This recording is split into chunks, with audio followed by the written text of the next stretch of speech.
Live on YouTube. Exciting. Exciting. I use a platform called StreamYard. That one. Just two. These two. The stream from this is going to YouTube and Twitch. And yeah, until I get a stream key and I can do this from a computer too, that'd be great. Do you have a Twitch follower? No. You gotta get one somehow. Yeah. I'm like, might as well. Let's see. Hello, YouTube. Hello, everyone. Twitch has comments. Yeah, and the comments all funnel into this thing, so I should be able to see it. If you guys watching on YouTube or Twitch, I can read your comments. And I think I like your idea where I just like make it the primary place after like an hour or something with people there. I also like starting it early before I do that.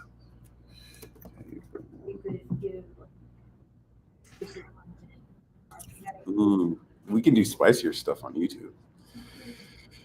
I think they can hear me though. They should be able to hear me. Whatever. Right, just gotta make sure I stay in frame. Let's move this back a little bit. Better. And cool. Let's do this. TikTok starting now. Hello, everyone. It's funny with the whole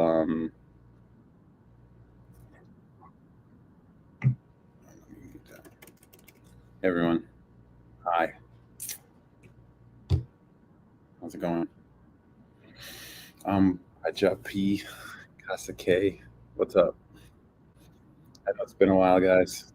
I'm not going to be talking about any of the things that people normally talk on lives. Here we do something different. Got a video doing numbers right now, which is funny because it's like all these HR professionals snitching on themselves, which is funny.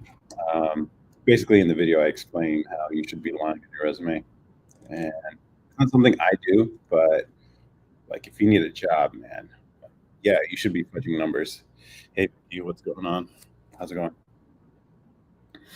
So the video's doing numbers, and all these people in HR are just like, oh my God, no, you're going to get found out. Who cares if you get found out?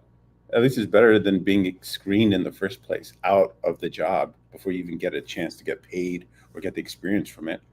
So it's crazy. Like these people acting like that isn't the case. It's like, be honest with employers. Why? Why? Makes no sense to me. So, because they're not going to be honest with you either, which is the part that I think is like the most disingenuous about it. But it is what it is. Hey, artisan, how's it going? Outside? What do you mean? So I have a few topics. I only have three. Those other videos I posted this week related to.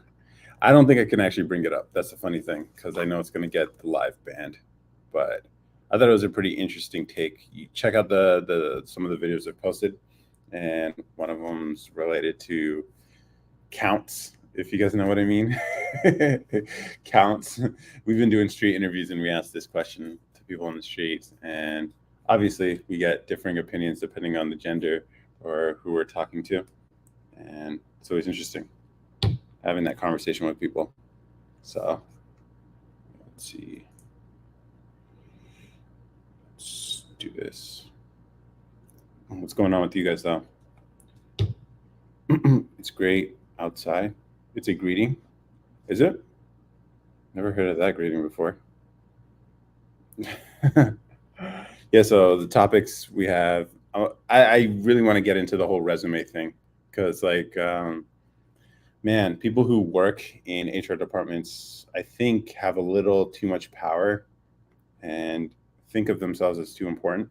And I think it's about time they get notched down a few. I feel this way about a lot of professions actually. It's crazy, but not a Bitar. How's it going? Good evening. How's it going? You're an artist. All right, what kind of art do you do? But yeah, we got resume lives. We also talk about flexing and how Like I've been doing this social media game for a bit, and a lot of people on here are very disingenuous about what's going on. It's all about like making you feel shitty about your own life, especially Instagram, which I hate as a platform. I understand it's another platform where you can grow an audience, but still, it's one of those. It's the platform I hate the most because of how shallow and superficial it all is. And then when you understand, like it's made specifically to flex on people, like it took me 2 years until I heard someone explain it to me. I heard someone explain that Instagram is for flexing, and then it all made sense. Until then, I was just posting like educational or different perspectives on different issues or whatever. But no. And then videos have to be shorter too, because the attention span on Instagram is very, very short, which people complain about TikTok, but no, Instagram is even shorter, way shorter. If you notice the reels length, it's very rare to run into a reels that's longer than 20 seconds. And even on my feed, it's like I'm seeing a bunch of like creators and stuff because that's the kind of thing I'm into. But Ella Love, how's it going? So that's my thing. So yeah, Instagram's for flexing. A lot of social media platforms are for flexing. Also, this whole submarine story, it's I think it's a distraction. That's another topic I wrote down, which I'm sure a lot of people have opinions about it. Like, fuck these rich people who decided to explore to the Titanic or whatever. It's like this story was always a distraction from something else that's going on, as it typically is. Like when you hear a story that otherwise wouldn't have been covered, it's a distraction. And turns out, what was it? They knew that the submarine had exploded like 2 days after they left. So the whole week of people talking about it was just speculation that could have easily been stopped if people cared to know. But whatever. I personally believe that they should have explored these nuts. Yeah, fair enough. Yeah, it's like how many people have explored the Titanic? They made a movie about it. Do they really need to explore a ship?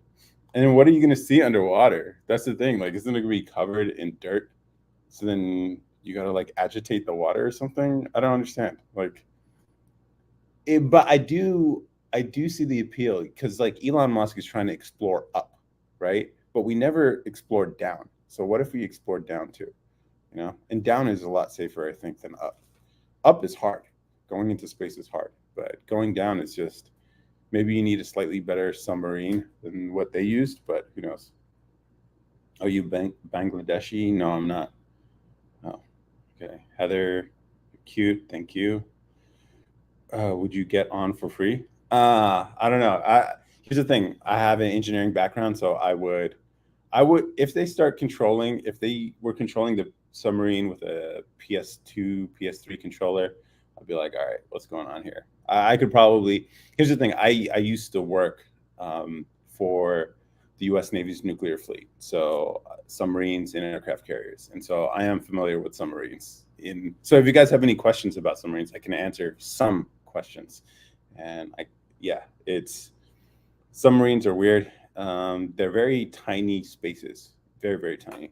And then if things go wrong, obviously you're trapped. They usually have safety systems though, which is weird why this wasn't the case for this. But you know, and I heard someone report that it could only be sealed from the outside, which sounds like a huge design flaw. So those are the things I'd be looking for, some way of escape or something. But that was a good one. The patient painter. But so if it looked all checked out for me, at least in terms of structure and safety systems, then yeah, of course I'd get on for free. Do you know how cool it would be just to say you went underwater? That you've gone deeper than most humans ever have. That's crazy. Elon versus Zuckerberg, who wins? I don't know. Zuck has been doing a lot of fight practice, but Elon's got the weight on him. So, and I heard someone say like Elon has a neck injury or something, so that could be a hindrance. But I don't know. Combat practice is hard to beat. Even if there's a size differential. Depends on the type of combat, I guess. Zuckerberg, but Zuck is a robot, so maybe he's like the Energizer Bunny. You can just keep going. So if it's a matter of like who has the best endurance, and if you got to go rounds, like Zuck's gonna win, obviously, because he actually does the training. Elon, if he can get if he can get the win within the first 30 seconds, just using his weight and body mass, then maybe. But even then, I don't know. I would love to see what's going down there. Yeah, that'd be interesting to see. And then you could play like Little Mermaid and shit. They should drain out the oceans. It would be an easier task. Yeah, I don't know. That's an interesting idea. Like, what if you could build at least around? It'd be a massive structure. Because like, how would you? I don't know. It'd be interesting. But that's an interesting perspective on like Consuela. How's it going? Who in their right mind would go into a submarine knowing they could be trapped? I mean, who in their right mind would go into a sealed tube with wings on it and fly into the air, knowing that it could fall out of the sky anytime? You know, it's just as crazy. Like, just as crazy. Hey, Jess, happy Sunday. Happy Sunday to you too. So, Jay Wright, I don't know. I mean, we do this all the time, and it's actually the safest form of transportation, flight. It's like, oh, but it's so normal that we don't think about it, you know? Why do people even make fun of bald people? Like, wasn't everybody born bald? I don't know. I don't know if that's true. I'm pretty sure babies have hair, a little bit of hair, but they have hair. But I mean, who's making fun of bald people? I don't know. Good point. What's the topic? We're talking about the submarine right now. I know someone that looks like you. Are you going to say Boris Kojo or something? Hasu? But yeah, we're talking about. I was not born bald. Yeah, how do you know? Cute glasses. Thank you, Alicia. But yeah, we're talking about how the submarine thing was fake. But I think it was an interesting question that he asked.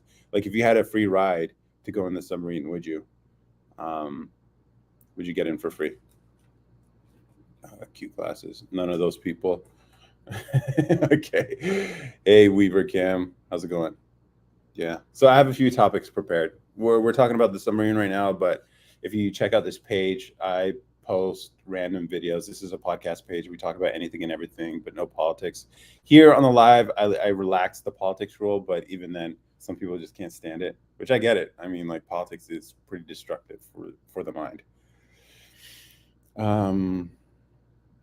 They really use the Logitech knockoff Xbox controller to control submarine. Sometimes, you know, like that's not enough to discredit it because, like, you know, it works. The buttons work. They're designed for frequent use. The buttons, like, so theoretically, it makes sense. Like, why would you build a custom controller and then have to test each button when all the manufacturing and R&D and quality control has already been done? Now, yeah, so that's the thing. If you're going to look like a baldy, Boris would be the guy. Yeah. Tired you? I'm cool. I'm cool. I did take a nap today though. Hell no. Jail is free too. Jail is not free. No, you have to pay dearly for that one. You have to pay dearly.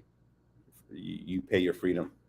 But then you also have to do things to lose the freedom. So, Rowan Denise, guy, big forehead, beard, glasses. I get that a lot. I'll go by Cam, by the way. How are your teeth so white? I think it's just the filter or the lighting. I have a light here that's making it look brighter, but it's not actually that white.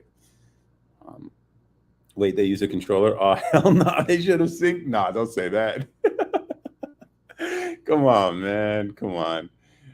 If it works, it works. I mean, what do you want them to? You want one of those like big ass wheels for ships, or do you want like pilots use on Boeings with the yokes and the yaw rudders, or do you want the like Airbus ones where it's just a joystick? I mean, like they could have easily used a joystick, but the controller, I think, yeah, it's a little weird. And it'd be funny if they didn't have like some sort of backup control system. That'd be weird. Next time they're going to make a plane controlled with a Wii remote. Honestly, they already do. It's not a Wii remote, it's just a joystick. And the Airbus airplanes have it that way. And it's weird because, like, if you're on the left side pilot, then it's on your left side. But if you're on the right side pilot, then it's on your right. I'm pretty sure that's how it works for them. And then the Boeing ones still use the standard yoke and rudder stuff. But the joysticks actually got them in trouble once because like the pilots were putting different inputs in a emergency scenario, and so it turns out they were canceling each other's controls, which is why the whole rule about like there has to be one captain and then the other one would be the co-captain, and the captain is the one who supersedes the co-captain because of this problem. And there was a flight, I think in France, that plane went down because there was no delineation of who was in charge, which is, I mean, you could get into the whole relationships things too. I think there's a good parallel with that related to having a leader, one person responsible for decisions. Next time they're going to make a plane control. Okay. Who's a hungry boy? You like belly rubs? Okay. You know what I mean? Damn it. LOL. And you're still alive. Are you at work? No, I'm not at work. Some comments in this live were filtered. What are you guys writing? Anything but a controller. Use a plastic bottle for all I care. No, a plastic bottle would be worse. Come on, man. And I wasn't certified by any of the powers that be, right? No, thank you. What do you mean certified? I mean, like, things get certified all the time that end up failing. So I think people have way too much faith in certifications, you know? It's like, oh, someone did the work, so we don't have to do it. It's like, no. No. So it is what it is. There he is. Hey, Faith, how's it going? How's it going? Yeah, I know. I missed last week. I couldn't talk last week. I had a thing. It's funny because all the dudes in the sub were old men. They aren't going to know what it is. Yeah, that's true. I'm only stopping a bit. I have guests. All right, yeah. Be a good host and don't ignore them. So would you have gone on it? Yeah, I would have to check the safety systems and redundancies that were in place before I would actually get into it. And, you know, I have a technical background, so I could actually, and I do have experience working with submarines, so I would vet it first before I get in. They are in the pool. You should have like a mini submarine and enjoy the pool that way. I wish I was a pilot. I would be trying to see how many buildings I could hit. Come on, man. Come on. Too soon? I'm being a good host, kind of. But you find your guests boring, right, Faith? That's why you're here with us, talking about submarines that everyone knew blew up and then kept talking about it because the Coast Guard didn't tell us. What don't you have experience with?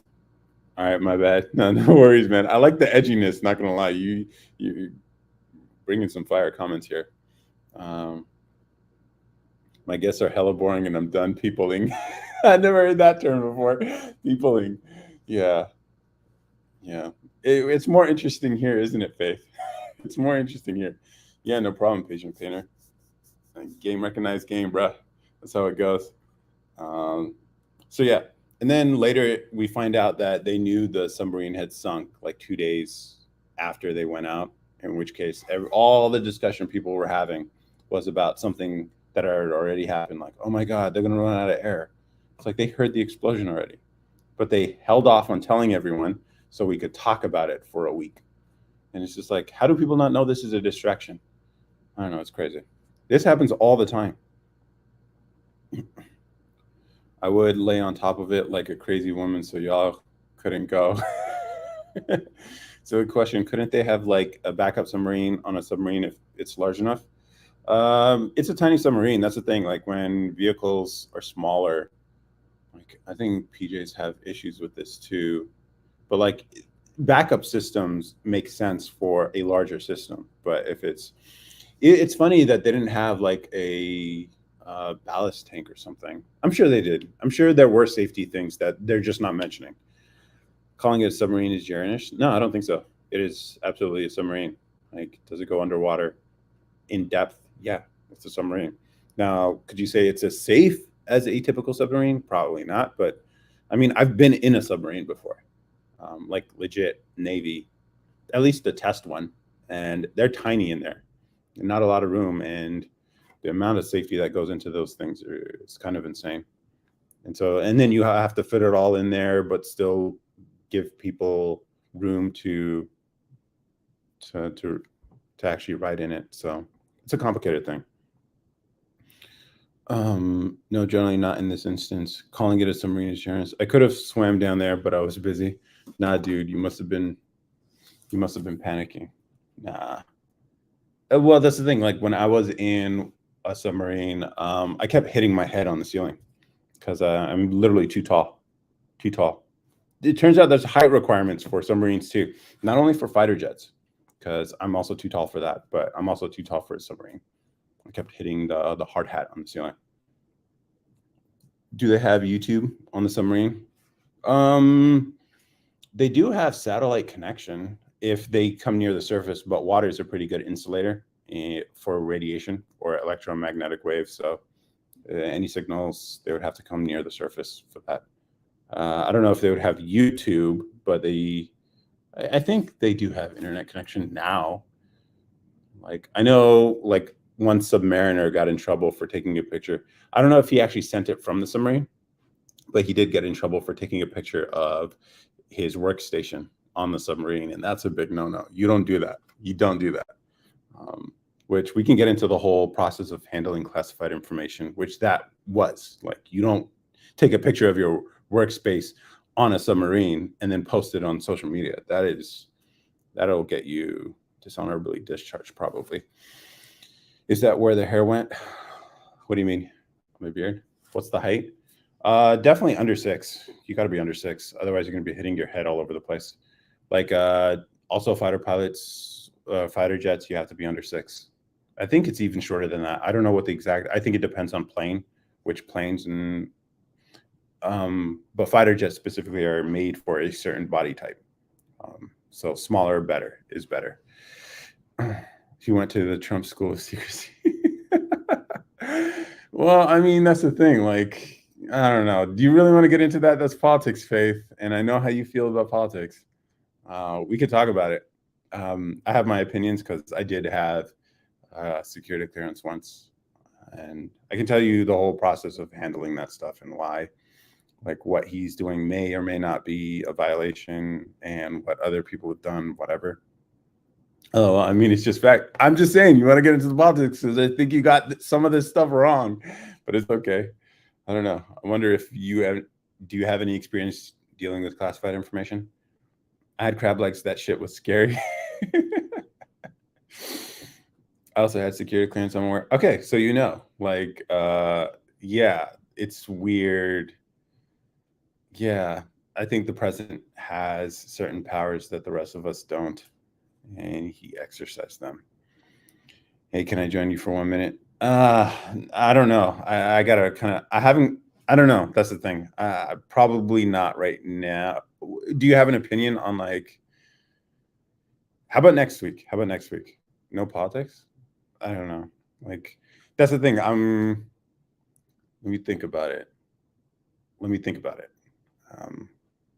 Or just DM me or something. Because like I don't. It's not something I planned on doing. Can't. Oh yeah. So for sure. Yeah. Just DM me if you want to come on, and then certain things you want to talk about. So I'll be more prepared to. Because I think you have some opinions on stuff that I think would be useful if people heard. And it would be cool to have interesting discussions outside of just me speaking into a camera, which tonight isn't going to be as long as the normal streams. Yeah, he's plotting something. I'm not plotting anything, bro. I'm not. I wish I were. I worked for the DoD for 8 years. Okay, so and so like, then how do you feel about the hypocrisy of it all? Like, it's a problem because maybe not. He showed it to people who didn't have or did have clearance or whatever, and then you see like Hillary Clinton and all that. I don't know. It's just weird how selective they are about all this stuff. No, I need your info, man. Recommending you for a magazine feature. Okay. What magazine? Yeah, just DM me and we could talk about it. Magazine. All right. And yes, there is precedent for what the president can classify, declassify when you're still president. I don't think Kid Rock has clearance. I may be wrong. Yeah. I don't know. Like the presidency and like, here's the thing. If he was in New York, he would easily get convicted. Easily. But it's in Miami. Or not Miami, it's in Florida. So that's going to be interesting if they can actually get a conviction in Florida. And I think it's a swing district. So it's interesting. It's interesting if he's going to be able to get away with it or not. So I don't think, yeah. So we'll see. We'll see what happens to the guy. But again, this is more just election. I actually have a video prepared about all this stuff, but I decided not to post it. I haven't posted it yet. I don't know if I ever will, but because of the whole no politics rule. But it's something I'm thinking about, because it's like it's funny because the president does have a lot of power when it comes to declassification, just simply choosing it to be declassified. And I've heard takes on both sides, so that I can't tell you. I'm not a legal expert on this stuff, but I've heard criticisms of what he did, but then also arguments in support of the legality of what he did. And so it's going to be interesting. It's going to be interesting if he can convince a jury of his peers, I guess is what we're doing now, that what he did wasn't kosher or was, I don't know. And then if it's okay, it's just bad politics though. That's the problem, because they're turning him into a martyr. Because if he gets away with it, to some people it's like getting away with it, to others it's vindication. And we're talking about the orange man. We're talking about the orange man. There's nuance to it, having them versus lying about having them. Oh, they're gonna get him on the whole like Bill Clinton thing. Or what they got Martha Stewart on too. They didn't get her on insider trading. They got her on, what was it? What's the word that they use in legality? Obstruction of justice, I guess. Yes, that's how they do it. It's like if they want to catch you on a crime, if they want to pin you, they will anytime they can. They can just fish for anything that they want. And so it's just like, wow. Done. Just check your email, buddy. Good night. Good night, man. All right, I'll check the DMs for sure. Oh, sure. Love that guy. Here's the thing. People love and hate the guy, which is kind of where you want to be if you're going to be in public, in famous. Like you want to be loved and hated. Being liked, it's hard to be of anyone significant if you're just liked, you know? That's the thing. And I think that's what he plays well. And so this whole thing, obviously it's election season shenanigans. It's silly season, as they call it in politics. Melania hates him. How could you say that? Come on. She's his wife. Come on. True. It's like, yeah. It's like, you can't say stuff like that. Come on. Don't get between a man and his wife. Come on, Faith. There's just some rules. There's some lines you don't cross. Just don't cross them. And she hates him. Look, if she's still showing up to the rallies, okay, if she's still going to be by his side when he's at these places, she doesn't hate him, okay? And that's the thing. Like, I think as far as first ladies go, she's one of the good ones. I know she has the history of, like, soft core or whatever, but, like, I mean, as far as, like, I don't know. Every time I vote for the worst side. Got to take this nation down. See, I'm not even mad at that, bro. Like, at least you have a strategy with this stuff. I have strategies too when I vote. It's not about like who can win. It's about sending a message for me. And so like I will do crazy votes. Oh, that's adorable. She hates him. I think it's just poor mind reading on your part, Faith, but it's okay. You do that a lot. You do that a lot. Which is why, you know what would be really interesting? I don't know. You tell me, the patient painter. Anyone feeling the Robert F. Kennedy? Is that his name? RFK? Yeah, that's an interesting one. That's a very interesting. We'll see. I like him because I think he shakes up the whole race. It's like people don't know what to do with him, which is why I think what people are going to try to do is what they try to do with Trump. The one who's running? Yeah, the one who's running. Yeah. I saw some pictures of him circulating on the internet of him lifting some weight. I'm like, oh man, some of the comments I was seeing, and people are like, you know, picking on, not his time yet. I don't know.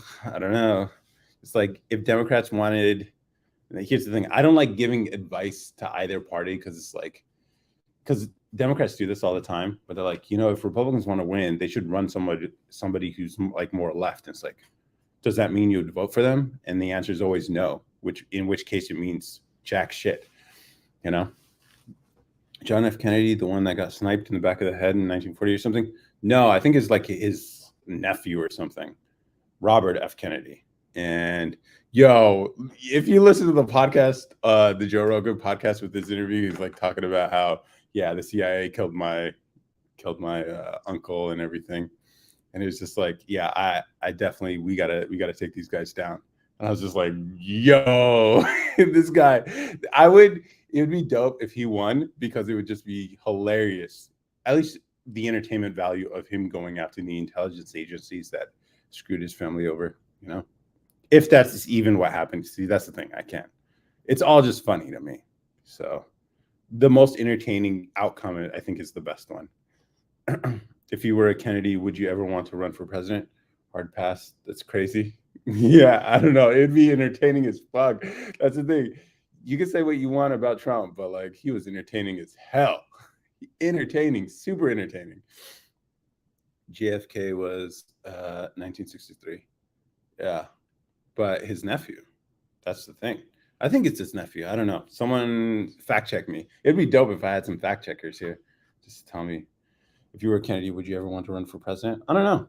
I mean, if you recognize some issues and you have some political clout, your name goes a long way. You have name recognition already. Like, imagine the Kennedy name showing back up on the presidential ballot.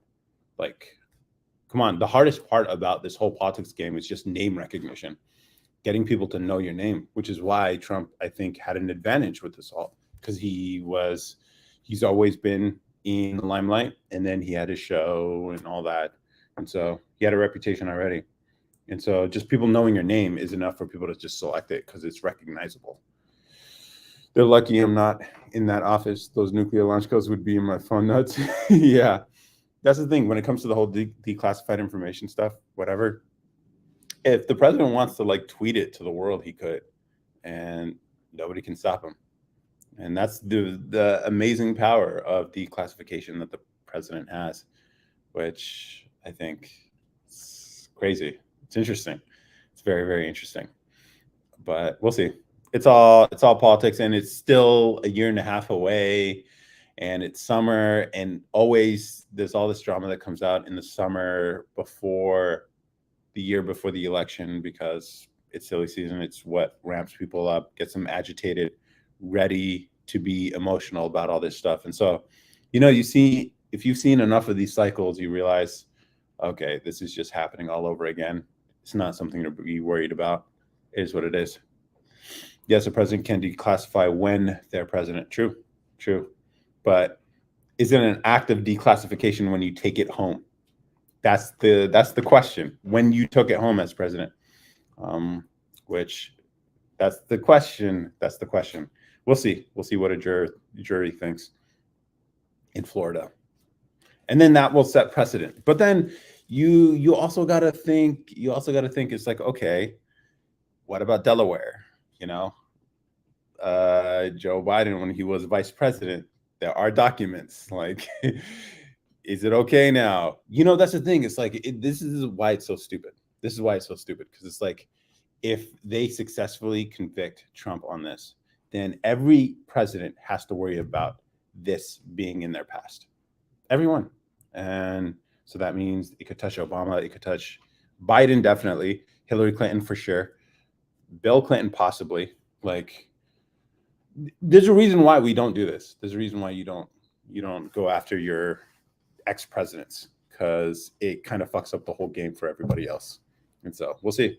People are ready for this world where we just criminally prosecute every president all the time, which is going to be the thing. Like, I'm surprised they haven't impeached Biden just to even up, which there's plenty of reasons to impeach him. I know I think there's as soon as Republicans get control, if they do get control of the House, they will attempt impeachments just to even up. And that's the way we live. That's the world we live in now. So, not according to the laws. It's supposed to go to the archives. Every president ends up with some. It's about how they handled the closing it. Yeah, okay. All this nuance, that's the thing. It's like, what counts, what doesn't count. Then you're going to find that both sides have done it at some point. And it's just like, why even bother opening up this Pandora's box? Did we need this? I don't know, man. It just seems so stupid politically. But I mean, here's the thing. Here's the thing. I actually thought about this. Like, actions taken now will affect. So the things Democrats are doing now are going to affect them negatively when power flips years later, which is the reason why this happened before too. Like the whole nuclear option with super majorities required for judicial and executive appointments. There's this whole rule in Congress about you need 60% of senators to appoint someone to an executive position or judicial appointment, and Democrats decided to get rid of that rule because they were like, "Oh, you're obstructing Obama with all his appointments." Blah blah blah. The whole point was to encourage compromise. So Democrats get rid of the rule. They changed the rule, the Senate rules for that, and so when power flipped, Republicans. So that was the rule. It was you needed 60 senators to do that, and then they changed it to just a simple majority so they can get their appointees through. Except they kept the rule for Supreme Court nominees, and then when power flipped, Republicans said, "All right, you did this last time. Now we're going to do the same thing, but now we're going to include Supreme Court nominees." And then what happened as a product of that? Trump gets 3 Supreme Court appointments. Roe v. Wade's gone. That's how it works. Like, I don't know why people don't think things through, but whatever. It ends up fucking them later. It is what it is. Bro, Biden wouldn't even know he's getting impeached. Dude has been the brain of a 3-year-old. Yeah, unfortunately, I don't know. Like, I remember when people were talking about like, oh, we need someone who's a uniter, not a divider, who's like competent and presidential and all that. And then we find all this stuff about his son. And then we also realize this guy trips over sandbags on stage. And it's just like, he can't ride a bicycle. He doesn't know where he is. And it's just like, we definitely downgraded with this one. What do you think the reason behind the quasi coup in Russia was? I don't really keep up with any of the fog of war stuff. I just wait till weeks later when at least the facts are more solid. Because I think a lot of people did some early reporting about like, oh my God, this coup, Putin's gonna blah blah blah whatever, and then it turns out nothing. Thoughts on insider trading and Nancy Pelosi being married to a top investor? I think the stock market's mostly insider trading. I think the whole thing's rigged. No, I wouldn't say it's mostly insider trading. I say it's mostly rigged. It's now obviously you have value investors like Buffett and all them, and they're doing the groundwork in figuring out like, do these companies actually have any real tangible value? But most people are not doing that. Most of them are. There's a really good book on this. What's it called? There's a really good book about high frequency trading that I read by Michael Lewis. What's it called? Damn, I gotta look it up because I think you guys. It's a really good read. Like, Lewis. A lot of his books are good. You guys probably have heard of him. Like Moneyball's one of his. They turned into a movie. Flash Boys.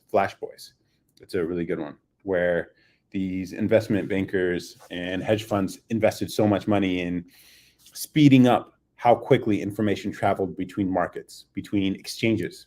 It's like when people think of the stock market, they think of like the New York Stock Exchange. No, there's plenty. There's a bunch of other exchanges too that all connect, that appear as one thing to someone who's buying and trading stock.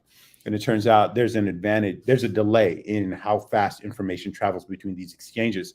And so these hedge funds and investor groups realized that if they got the information milliseconds faster than everybody else, they can make a trade, buy those shares, and then resell it back to the market at a small fraction of a profit. But you do this billions of times and you can see how much money they can make. And basically it's riskless because you know what they were going to pay. And so it was discovered by this guy who's working in the Royal Bank of Canada. He was wondering, like, anytime he was like a investor for the bank, and anytime he would make a trade, he found that his full order was never fulfilled. So if he wanted 100,000 shares of whatever, only part of them would get fulfilled, and the rest of them, the price would increase above what he was asking for.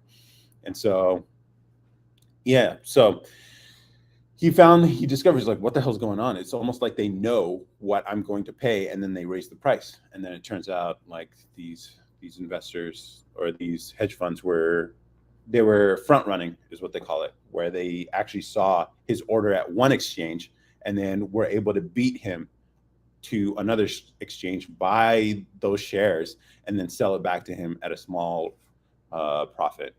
And so that's what's actually happening. And so like when it is kind of rigged, it's crazy. Thoughts on? So you think retail stock trader can't make money, or is it just hard for here's the thing. I think you guys aren't gonna like him, but he has a lot of good YouTube videos about this. Martin Shkreli, the Pharma Bro, he actually has a lot of really good content on investing, and because that's how he made his money originally, by finding value, deep value in pharmaceutical stocks, and that's his specialty. So it's weird, like people give him criticism about like Pharma Bros. Like the dude is fucking wicked smart, and he talks about how like if you're a retail stock trader, you are competing with buildings full of people in New York City who spend 10, 12, 14 hours doing this shit, who are paid to do this shit, handsomely to do this shit. And you think you're going to be able to beat them just spending a few hours every other day?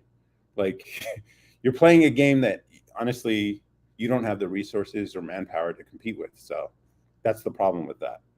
Now, if you want to get into value investing, there's some good books about it. Like Benjamin Graham is the guy who influenced Warren Buffett, and even guys like forget. I don't have to list their names, but that stuff. It's really interesting. So as far as like investing in the stock market, obviously match your 401k because that's free money. But outside of that, I honestly don't spend time doing any of that stuff. I don't. So it is really hard. It is really hard to make money consistently. Unless you have like industry knowledge of a certain class of stock or something that might give you need some advantage somewhere. Otherwise, you're kind of screwed. So that's what I would say. So be careful. And then people usually, it's a really easy way to get fucked too if you start dealing with options and stuff, which is dangerous, especially if you do it on margin. So yeah, that's what I would say. So it is interesting. It's very interesting. But and Faith, you should get back to your guest though. That's for sure. Like, why are you still here? Aren't they missing you right now? Be a good host. Ask them about the weather, New York City life. What do people talk about at a dinner party? Because that's the thing. I don't know if it's something I could ever do, like host a party and just like, hey guys, hey, how's it going? Yeah, I'm surprised you're still here. Be a good host. I just brushed my teeth with a 50-cent toothbrush I got at Target. Nice. How do your teeth feel? I mean, yeah, Faith. Part of the reason why I missed last week. Well, the reason why I missed last week is, I don't know if you see one of the videos I posted. I have like a fat lip. I pretended like I got lip injections, whatever. But really, I had dental surgery, which is why it was like swollen or whatever.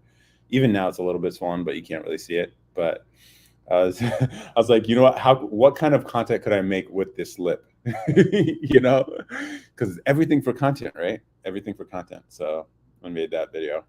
It didn't perform, but I thought it was hilarious. No, not wisdom teeth. These two right here. I injured them when I was a kid. Permanent teeth, fell face first into ice while I was skating at an ice rink, and that damaged the teeth permanently, and I had to get some work redone, and there was some complications or whatever, so they had to go in and fix it. But yeah, I'm good now. And my lips are fine now, so it's good. I'm out the summer place, and they're staying the night. Ooh, damn. I don't know. I think parties are worse when they stay the night, because then you got to deal with like Are you gonna feed them in the morning, or do you guys just do brunch? I don't know. I feel like anytime my brother comes over to stay, I just pull out the air mattress and I'm like, yeah, figure out food yourself. Like I'm not gonna be cooking anything. I'm not gonna be like, just like let's just go to the street and ask people questions. That's the only reason why. Oh, you don't have to deal with that. Yeah, I don't know. Like inviting people. That's not me at all. At all. Like I will hang out with people. I don't know. It has to be for a reason though. I was back in California for a bit last week, and it was yeah, no, not feeling it at all. But we've been doing street interviews. One of the questions I posted some videos on YouTube. They're hubby's guests, not me. Are they all football players? Do they eat a lot of food? Is that the problem? And you just gotta like pretend to be sociable when we all know you aren't. That's that's the worst. It's like your spouse or your partner or whatever at a party that where they know all the people, but then you don't know anybody, and so you gotta like either you're naturally a sociable person and you're just going around talking to people and trying to like whatever, or you just gotta be next to your partner the whole time because otherwise things just get awkward. I can see that being a thing. They're big eaters. uh, you guys should have like impromptu football game in the living room. That'd be fun to watch. And, yeah, like arena football. That'd be funny. Um, but do you have anything on your mind, Faith? Any topics outside of politics that's been on your mind? Because I know when you're on TikTok, you're always looking at things that you find offensive, which is a weird personality, I gotta say. Like I'm getting a lot of that right now with the latest video I posted. I'm sure he told them that I don't people for a ton of time because they were cool with me leaving. Oh, okay. Yeah. Yeah, you. I'm about can I ask you any questions? Yeah, for sure, Blank. Ask me any questions. Is that a picture of okay. Yeah. Um yeah. That's the funny thing. It's like when you get a lot of resistance, do you lotion your head? Sometimes after I shave, probably after the shower sometimes, but sometimes it's just I'm fine with it as it is. My feed was all Ocean Gate in Russia for the last week. That sucks. Wow. Okay, you need to change your feed.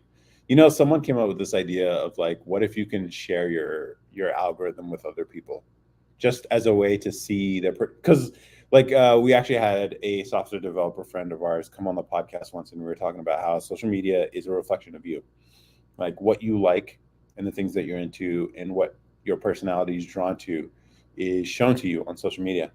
And if you share that with someone else, it can give them a reflection of who you are.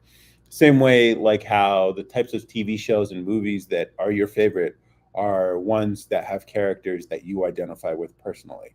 And so it's a way why asking that question about like what's your favorite movie, what's your favorite TV show is a good way, and then asking them which character they resonate with is a good way to figure out who they are, or at least who they perceive themselves to be. So that's interesting. When you share videos, you kind of are. Yeah. Wait, when you share videos, you kind of are. Yeah. Yeah. So it's a hack. If you want to figure out someone you're dating or someone you just met, just like, hey, let me see your algorithm, and you get to see what they see, and it gives them a reflection of themselves to you, and then you can make your judgments from there.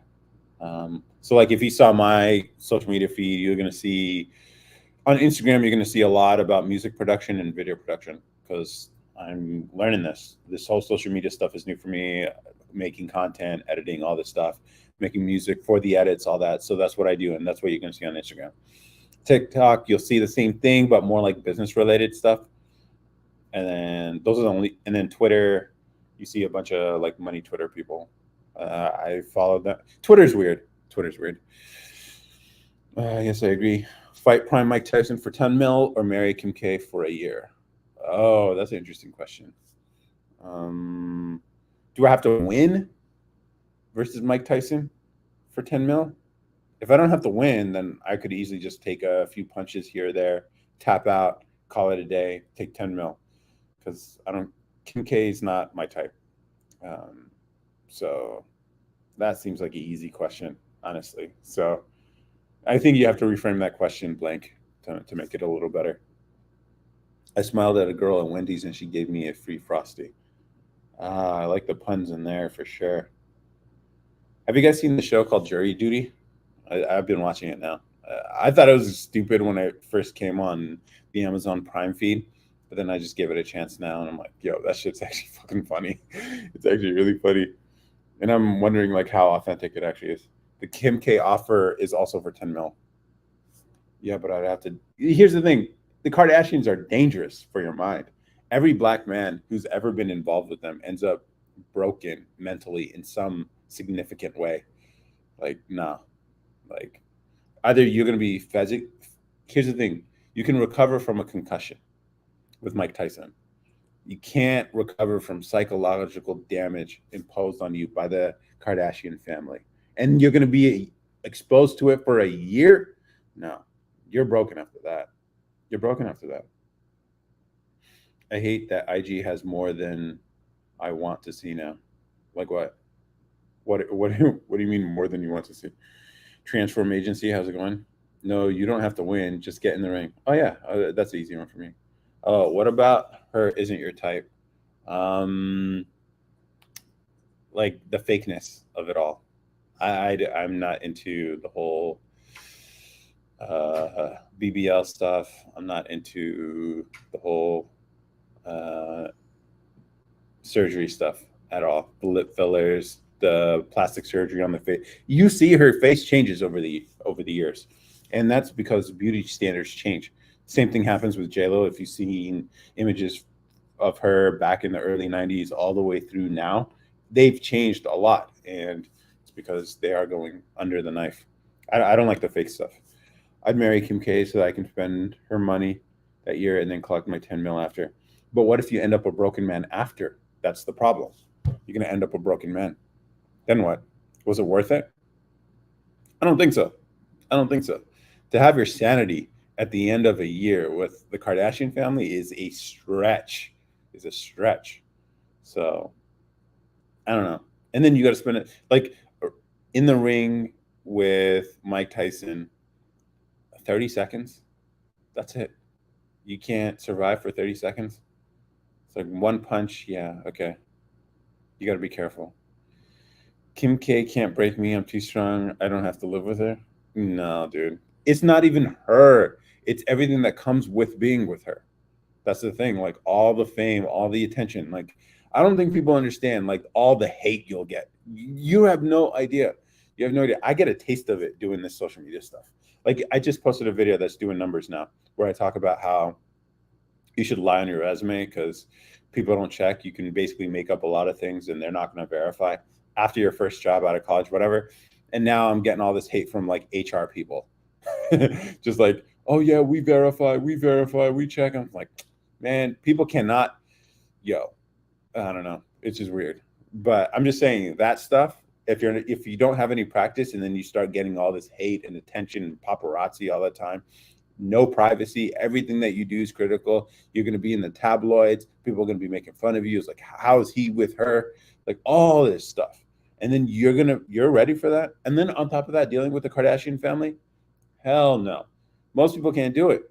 Most people, your average person cannot handle that kind of fame all this overnight.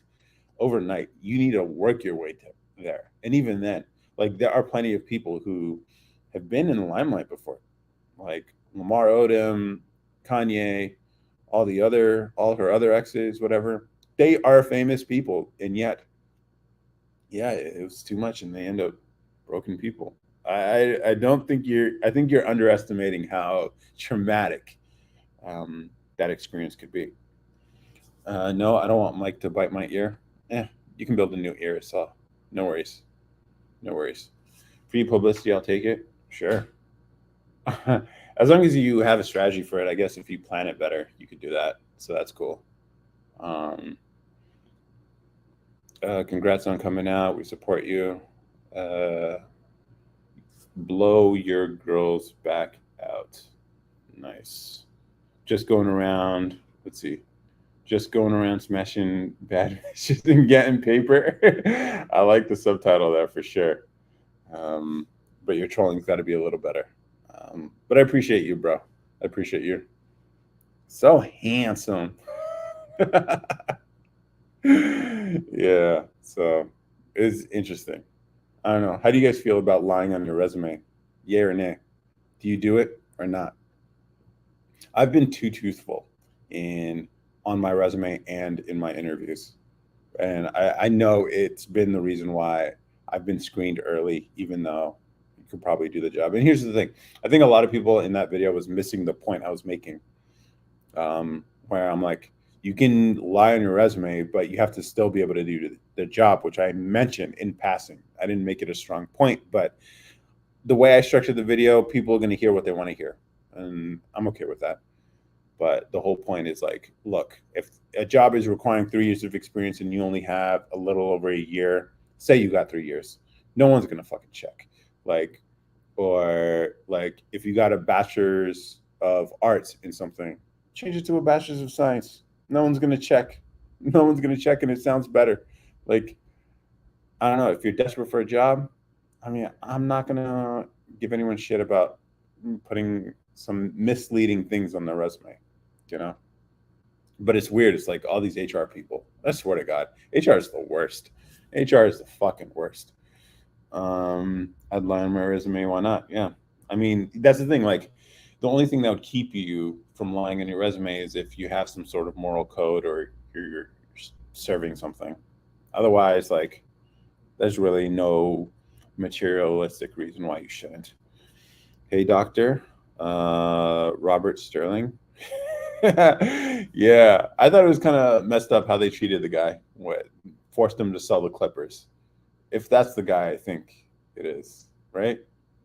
That was the former owner of the Clippers, who's baddie. I don't think she was a baddie at all. That's the thing. But I guess when you're like 85, any girl looks like she's a baddie. I guess I don't know. Whatever his arm candy got him into all this mess, and then starts posting his fucking text messages. It's like, ladies, there are some lines you just don't cross. You don't put intimate messages like that out or record them secretly in their own house. That's crazy. She did that shit, and no one had a problem with the recording part. Even though I'm pretty sure California is a two-party state. I don't know. Fact check me, but I'm pretty sure she broke the law, or maybe not. How do I work for you? I'm about to invent the greatest resume you've ever seen. I don't have any job openings, but if I did, you'd, I would just hire. Here's the thing. I think I've heard someone say this: hire fast, fire fast. I think a lot of companies put way too much effort into the hiring process.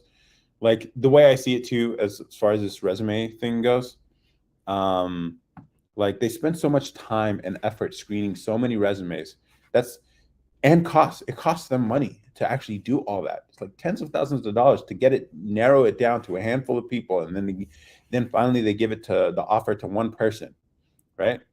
And by then, you think they're gonna fucking care if your experience is 1 to 2 years less than what it actually is, or you have 1 to 2 years less experience than the job requires? Like, you're gonna figure out the job as long as you can do the job. That's the only thing that matters. So that's why it's like they're not even in a position to say be honest. They just want their jobs to be easier.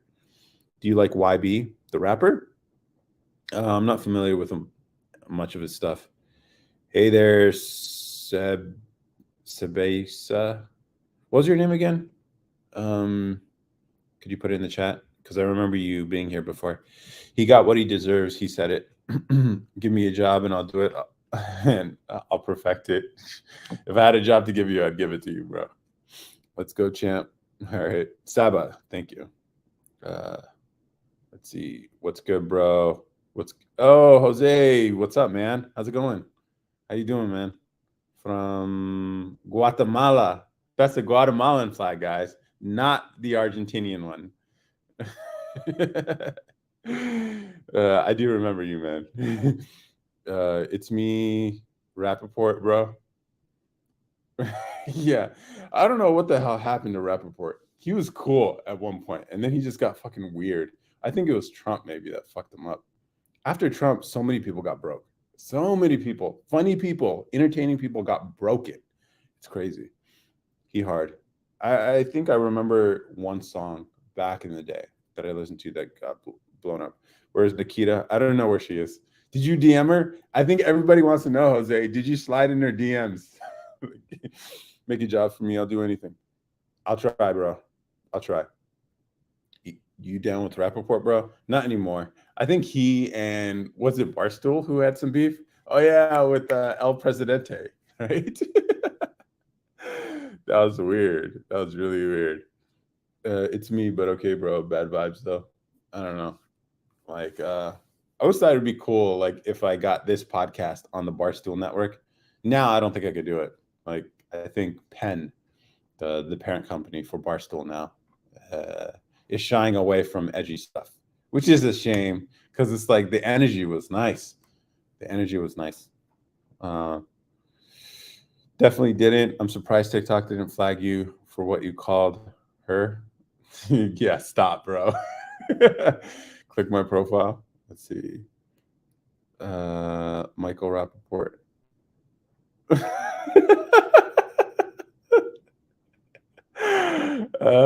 Bad vibes. Oh, it's me, but okay, bro. All right, bro. Did you ever make up with El Presidente? What was the deal? Could you give us your side of the story, bro? That's actually Rappaport. Why is he on a live with a random dude? Oh wait, yeah, yeah. Apparently it is. I don't know, 4.5 million with a check mark. Sure.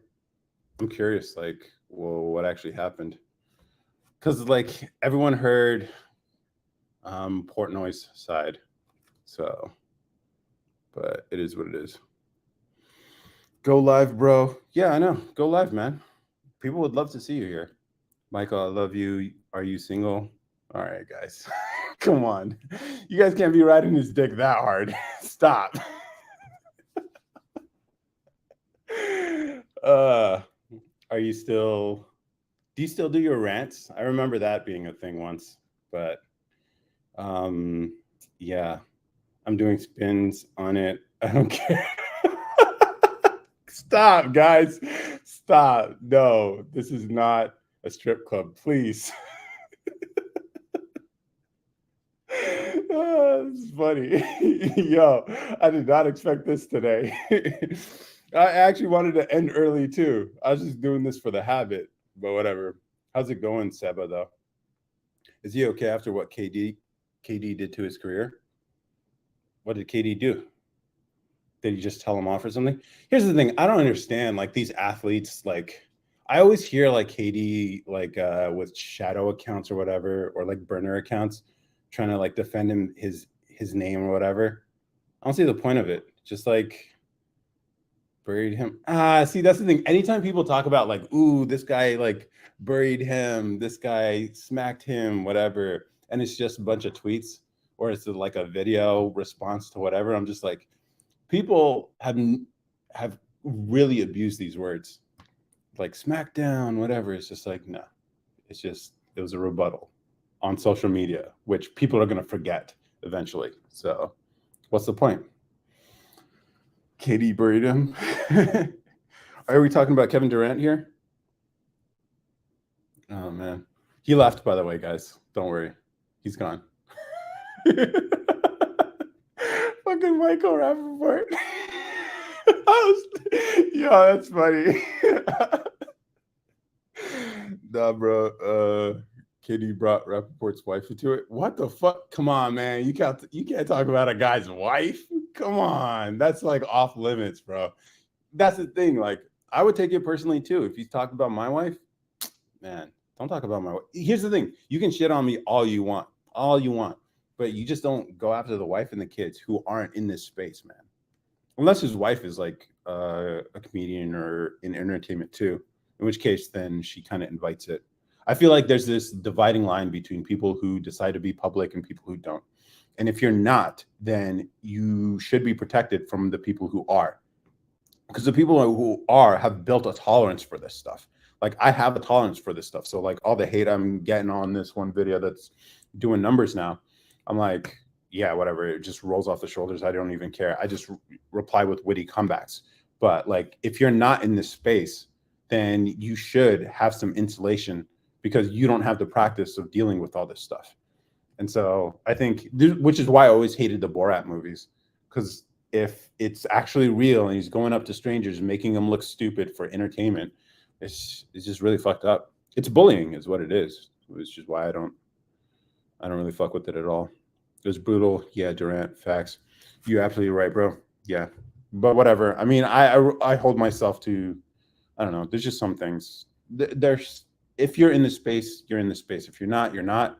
And if you guys want to talk shit, fine, but they're easy to ignore because you're not in the space. As soon as you become a public figure, or at least attempting to be, then you are inviting yourself to all this stuff. So that's the way I feel about it. Michael Sarah and Michael Rappaport forever. Yeah, you should go follow his account. Everybody follow Michael Rappaport. Thank him for leaving a comment. I don't even know. Like, that's weird. It's like, bro, I don't even understand. No, here's the thing. Like, I know one of the strategies people do to like grow on social media is clout chasing or clout farming, where you find people who have clout and you bring them on your thing, and so it gives your stuff attention because they're bringing attention with them. And so this is what happens with like podcasts too. So like you see this, like one person will go on all these different podcasts and you'll see them all over the place, and then they'll go on other people's podcasts. And so it's like this weird, like circle jerk that they do of each other, and they share audience that way. But I always thought it would be interesting if like this podcast was just like normal people, and we're not here to make anyone, put anyone on the spot or make anyone look bad. It's like give you a platform to talk about what you got going on, what you like, what you're working on, and then give you a platform to actually share it with the world. So like you're working on something, then come on the show. We'll talk about whatever. And we've had so many different people from so many different walks of life. Even some that came from this live came on the podcast, and we invited them on, which it's always fun. It's always a fun conversation. So I'm trying to do something different here, which maybe there's not a niche for this.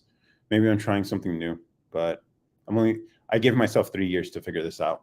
And after 3 years, I'll consider if I'll continue doing this, but it is what it is. I'm trying. Circuit. Yeah, it's the circuit for sure. Casca. Enjoy the live. Have a great week ahead, man. You too, bro. You too. Have a good night. You guys got anything on your minds? Anything that you guys want to talk about before? I mean, I could keep talking about this, like one of the questions we asked, which, people talk about it on live sometimes, which gets kind of annoying. But I think, by the way, are you single? Also, are you a doctor? I am not single, and I am not a doctor. So, yeah, no, I didn't do that Habesha thing. I did become an engineer, and then I left the field. So, I did that. So for like Habesha people, you're either a doctor or engineer, those things. I don't know if lawyers are part of it too, but if you were a vampire, would you turn evil or try to be good and only drink animal blood? I don't know. Let's see. If I were a vampire, would you turn evil? I don't know.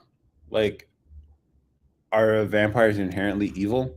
In which case, like, then you're just trying to go against. Maybe there is a perspective you could take on this where people are trying to live above their animalistic desires. I mean, this is true even like in a lot of religions where the argument is to live beyond your animal self.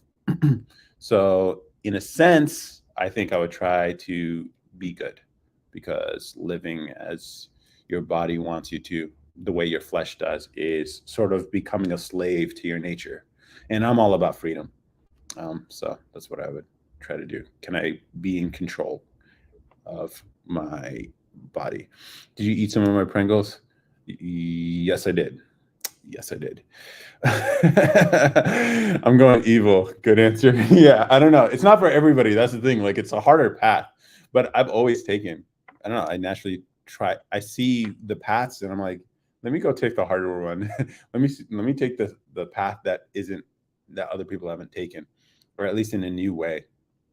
Even with the videos I post here, I always it can't just be a basic ass video that feeds into people's prior beliefs. I don't like that.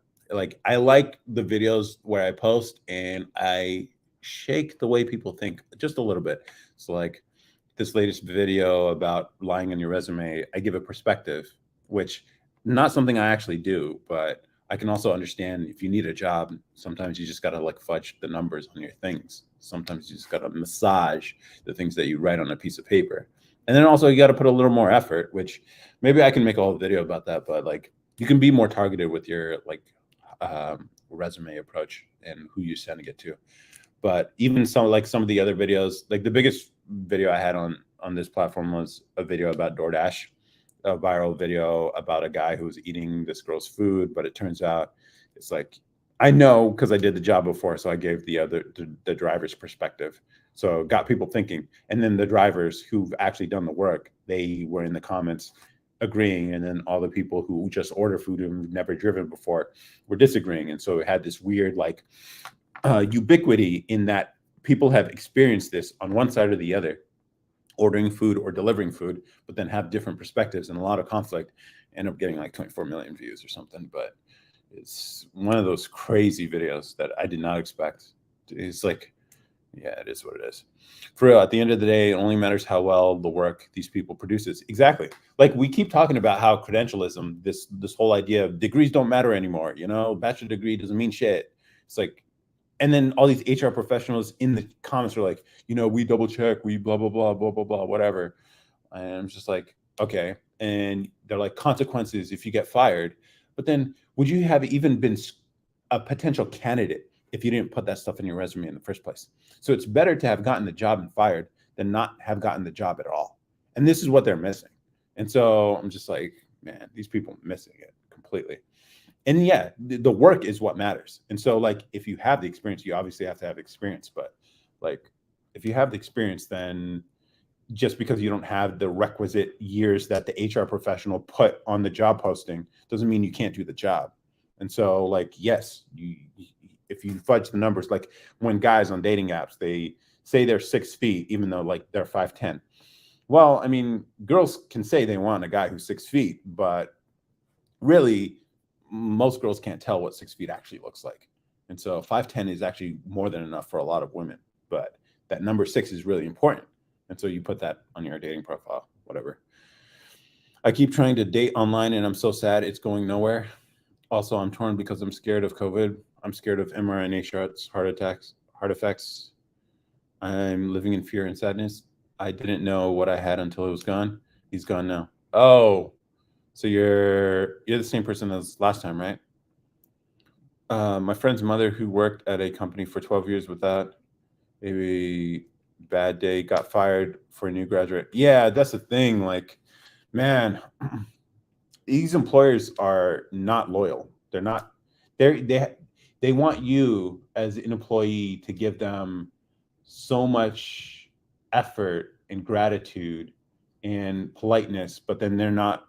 When push comes to shove, and they have to care about saving the business, they will have no qualms about letting 25% of the company go just because they made some poor projections about their future. And it's not the people in the C-suite who ever get fired for the shit. It's never them. And so like that's why I like reading the comments in this stuff. I'm just like, oh, you guys are so full of shit.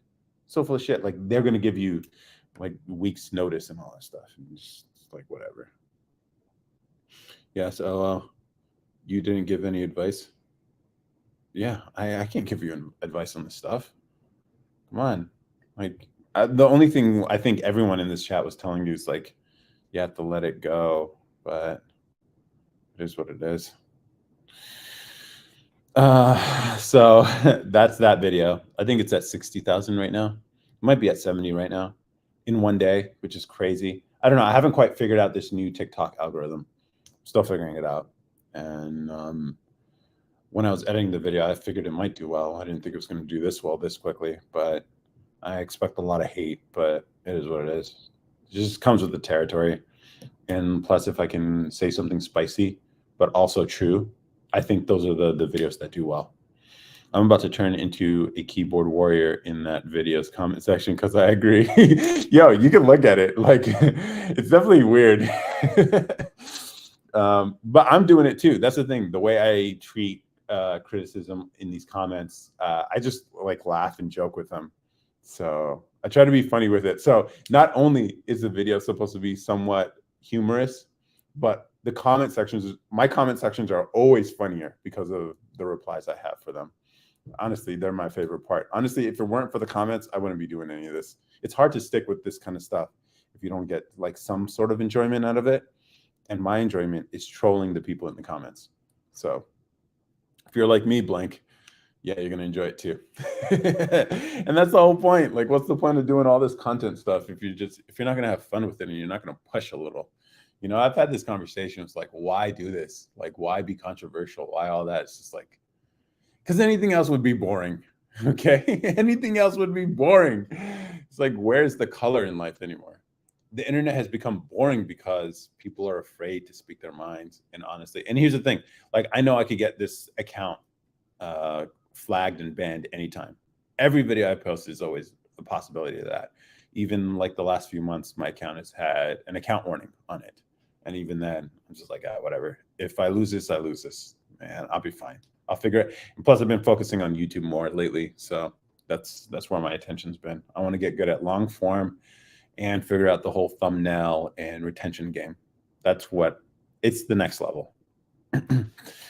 People are speaking their minds. It's just not okay for you to object to them, unfortunately. Oh, okay. So certain people get to speak their minds. Certain people, other people don't. And what I have a problem with is the unfairness of it all. I want this thing to at least, if we're going to let some people speak, anyone should be able to speak. And I want to see the discourse. I want to see the people disagreeing with each other publicly, even hatefully too. I don't care. Like this idea of like hate speech, that's the part. Again, it's like, what do you define as hate speech? And then it always starts off like, okay, just only these extreme things. And then it's like, oh, maybe that too. And then, oh, maybe that too. And then eventually it's like, you can't say anything at all. And it's how it always happens. So if I can help be part of the movement that pushes that back, that takes some of those things out that were normally put into this zone of not being able to speak about, I think I'll have lived a successful life. That's what I would say. So, and that's what these comment sections are. I don't normally ban people. Haters are welcome, and trolls are even welcome as long as they're clever trolls. If they start spamming the chat, then I have to ban them. But otherwise, yeah, like I like to let people speak. So that's what I'm about. That's what I'm about.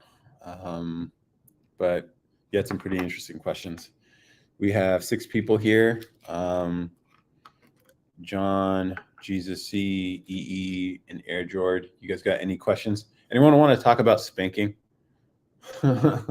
This might be an interesting question to ask people on the street, but I know someone here who has been researching that specifically.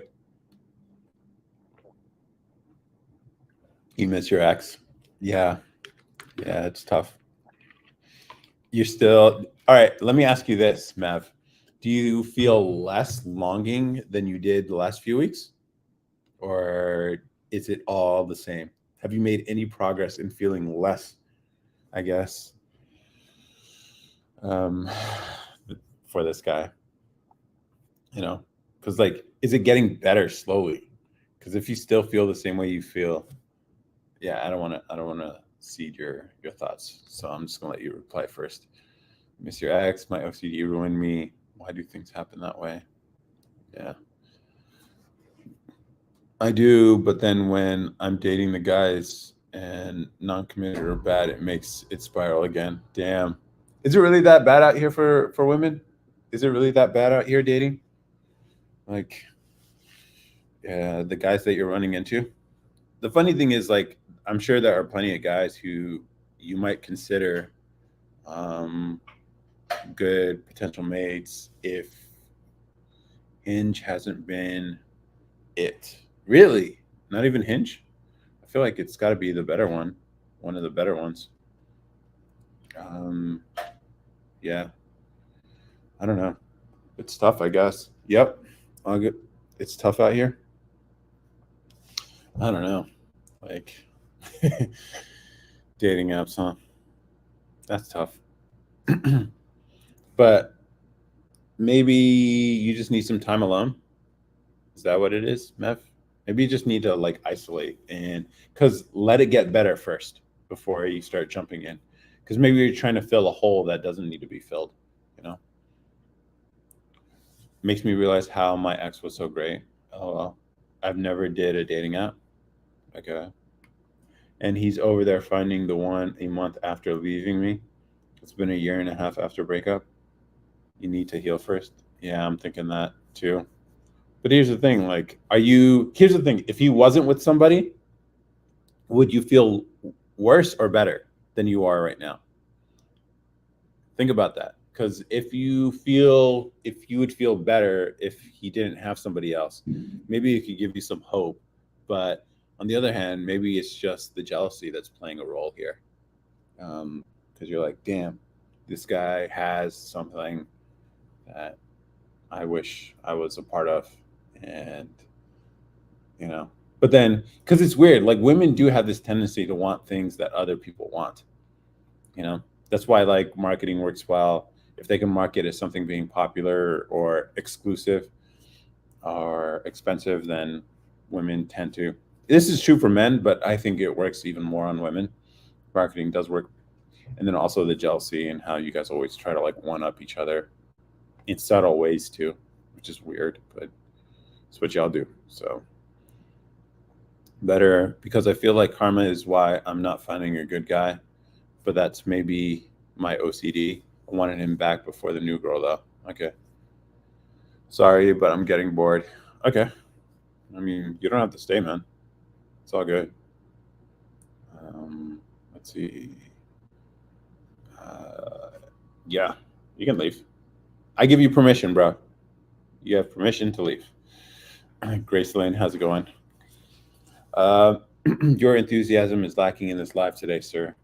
But somehow it's getting you to leave comments. I'm not that enthusiastic today. I normally have more energy, but I'm coming off of some health stuff. So today is mostly just checking in, stamping my card. You know, I do this as a weekly thing to practice improvisational speaking, connect with people I haven't seen in a couple of weeks, and accidentally get Michael Rappaport to leave a fucking comment in this shit, which is fucking weird, but whatever.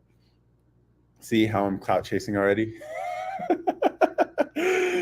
I saw the b-ball guy died of a heart attack after COVID vaccine today. Yeah. I don't know. Do you think people who took it realize are having regrets about what? Here's the thing. I had this conversation with my brother. He took it, and I was like, "Oh, so you're gonna get the boosters?" Nah. He's like, "Nah, I'm not getting the boosters." I'm like, "All right." So clearly, people have a hunch these things aren't as effective as they said they were going to be, or they're not as, or they don't last as long as they normally do. And then obviously in rare cases, you do have issues like this, which I don't know if you can attribute the vaccine to this stuff yet.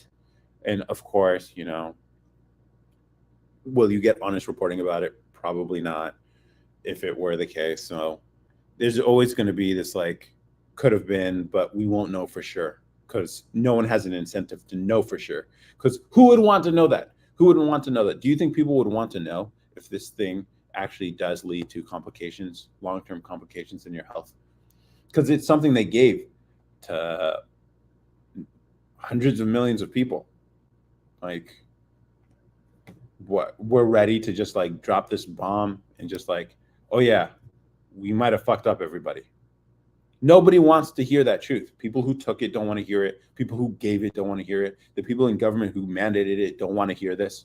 So everyone has an incentive to shut up about this, which is fucked up. But Robert F. Kennedy might be the guy. That's the thing. Like, that's the reason why he can't win. They won't let him win because he would shake all that up. Will I get any diseases from looking for a lady who only wipes from back to front? Back to front? Maybe. Maybe. Probably. Third, want money. If they advertise the adverse issues many people are having, they won't get money. I don't think it's about the money, bro. At this point, I don't think it's about the money. I think at this point, it's about the blame and the liability. No one wants the blame for this. No one wants to blame. It's like, oh, we were just acting. You know what? Here's the thing. There, plenty of scientists know that this was a possibility. Plenty. Now, are they going to be outspoken about it? Hell no. If you guys remember when all this was happening, to say anything critical about anything that was going on was like would put a black mark on you, especially if you work in fields like, especially if you're an academic where your reputation matters so much, or if you're in medicine, your reputation matters so much. Those things were used against people to shut them up, which is part of the reason why I have this policy about just speaking my mind freely, because I won't let it be a hindrance on my speech. But yeah, and people may suffer for it, or they are suffering and we just won't ever be told the truth. And that's tough. That's tough. And I have sympathy. But at the same time, people took what they took and they didn't question it. And here's the funny thing. If any of this stuff happens again, they'll be right in line with their sleeves rolled up, ready to take it again. That's the funny part. That's the funny part. People will not learn from this. But it is what it is. Like, people deserve to live lives as they want, as they deserve, despite the consequences. And you can't save people from themselves, which is a hard lesson I've learned over the last 2 years, especially over this pandemic stuff. I realized, if people want to do things, if they want to believe stuff, let them believe stuff. You cannot change you can't change their mind. You can't change their mind. You cannot save them from themselves. You can't. You can explain all this. You can explain, oh, here are the risks. Here's what's not actually being considered. Here's how they come up with the effectiveness rate and all that. It's just like, people won't hear it. Wait, didn't you get triple vax? No, I didn't. Not for this COVID stuff. Nope. I did not. You look like Aljamain Sterling. I don't know who that is. I bet you it's a character. I don't know. COVID is so real, though, too, and dangerous. Depends on the age group. That's the thing. That's the part that was lost in the sauce here about this stuff. It depends on the age group you fall into. Certain age groups and certain people with risk factors definitely need to take the vaccine. So it's not a blanket statement. Again, like most things in life, there's a lot of gray. There's no black and white here. And that was the case with this stuff too. And so that's what was missed, because people just talk in these black and white terms. So they need to tweak the shots. UFC fighter. I'm 22 and had art this year after COVID and had vaccine. J&J arrhythmia. Oof. Yeah. The heart issues is the most concerning part about all this, because it's like, what are the long-term impacts of this? And that's a funny thing. Like, I remember, like, all my friends, all my family, they all took it. They all took it. And we actually had a conversation with somebody who came on the podcast who was like, who felt the pressure of taking it because of everyone around them, and somehow was able to resist. And then, when he came on the show and we had this discussion, me and him, I'm like, all right, here are the details that they're probably not discussing. Here are the risks that are present, whatever. And it's interesting. The peer pressure thing is real. And people talk about how, peer pressure is bad or whatever, but they have no qualms about imposing it on people around them if it's for something that they believe in which case everyone's just full of shit. Everyone is. I'm not telling people don't take it. I'm not telling people to take it. I'm saying judge it for yourself, and if you feel it makes sense for you for your situation, take it. I'm not anti, nor is even Robert F. Kennedy. He's not anti this stuff. He's just, we can be more prudent and critical about what we're putting inside of our bodies. We talk about like non-processed food, healthier food, food insecurity, all this stuff. Like you can't just eat stuff at the corner store and expect to have a healthy body. All right, but why can't we be just as critical and selective about medicine? And so I think there is an emergence of this whole like holistic medicine idea. And it'll be cool to see what it turns into. But I'm looking forward to it, and I'm open to that kind of stuff. It's not just mumbo jumbo. Maybe there is some wisdom there. My age, it didn't help still. No, it came from infection, not shot. This was a year after the J&J shot. Okay. What do you think about the meat that they're making in labs now? That's the thing. Like, who is this serving? That's the part I don't understand at all about this. Like, no vegan asked for something that tastes like meat. Like the whole point of being a vegan or a vegetarian is like you're trying to stay away from meat. Why would you make something that looks like meat, that tastes like meat? Now, is it for people? And then, all right, then you could say maybe it's for people who eat meat. It's like, why would people who enjoy the taste of meat, who enjoy the natural sources, decide to go for this plant or lab-based source? So that's the part I understand. Who goes to Burger King and is like, I want a Beyond Whopper, a Beyond Burger Whopper? Who does that? I don't get it. Will he ever get the jab again? What age do you feel needs it? I never got the jab. I think the age that needs it, pretty much anyone over 55 probably should take it, because at least based on the numbers, it affects them hugely and disproportionately. Anyone with several risk factors, so like obesity was one of them, and like heart conditions or lung conditions, anyone with like asthma and stuff like that. So if you have multiple of these, the likelihood of you having complications with COVID are high. And so it would make sense to have some sort of protection. But even then, like I would be even more selective about maybe you would go with a traditional vaccine. But then even the vaccines have issues because of like adjuvants. And I don't know. We don't have to get into deep into the science of it, but like there's a lot of issues with even traditional vaccines. But what about Paxlovid? Is that reputable? I don't know. I'm not familiar with that one. I stopped looking into the COVID stuff like maybe like 6 to 8 months ago. Because whatever. I was working for a pharmaceutical company at the time that made basically treatment for COVID. So that's another thing that factored into my decision making, that if I ended up getting COVID and it was a severe reaction, then I could always take the treatment, which is, I think, if we have a treatment, then does it make sense to give a vaccine to everybody? I don't think so. It never made sense in terms of even supply too, because like that's the funny thing. Like supply of the treatment was put on hold for the vaccine, so people could have been saved that weren't, because the drug that would have treated this stuff was delayed in distribution because vaccine was the priority. So these are decisions government made. It's the COVID pill. I'll have to look into that one. A lot of COVID talk, though. I mean, is there anything lighthearted you guys want to talk about?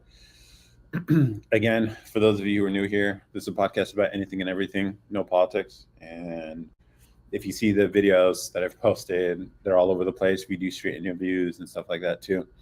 And if there's any questions you guys think would be really interesting to ask people in the street, let me know. Put it in the chat here and I'll write them down.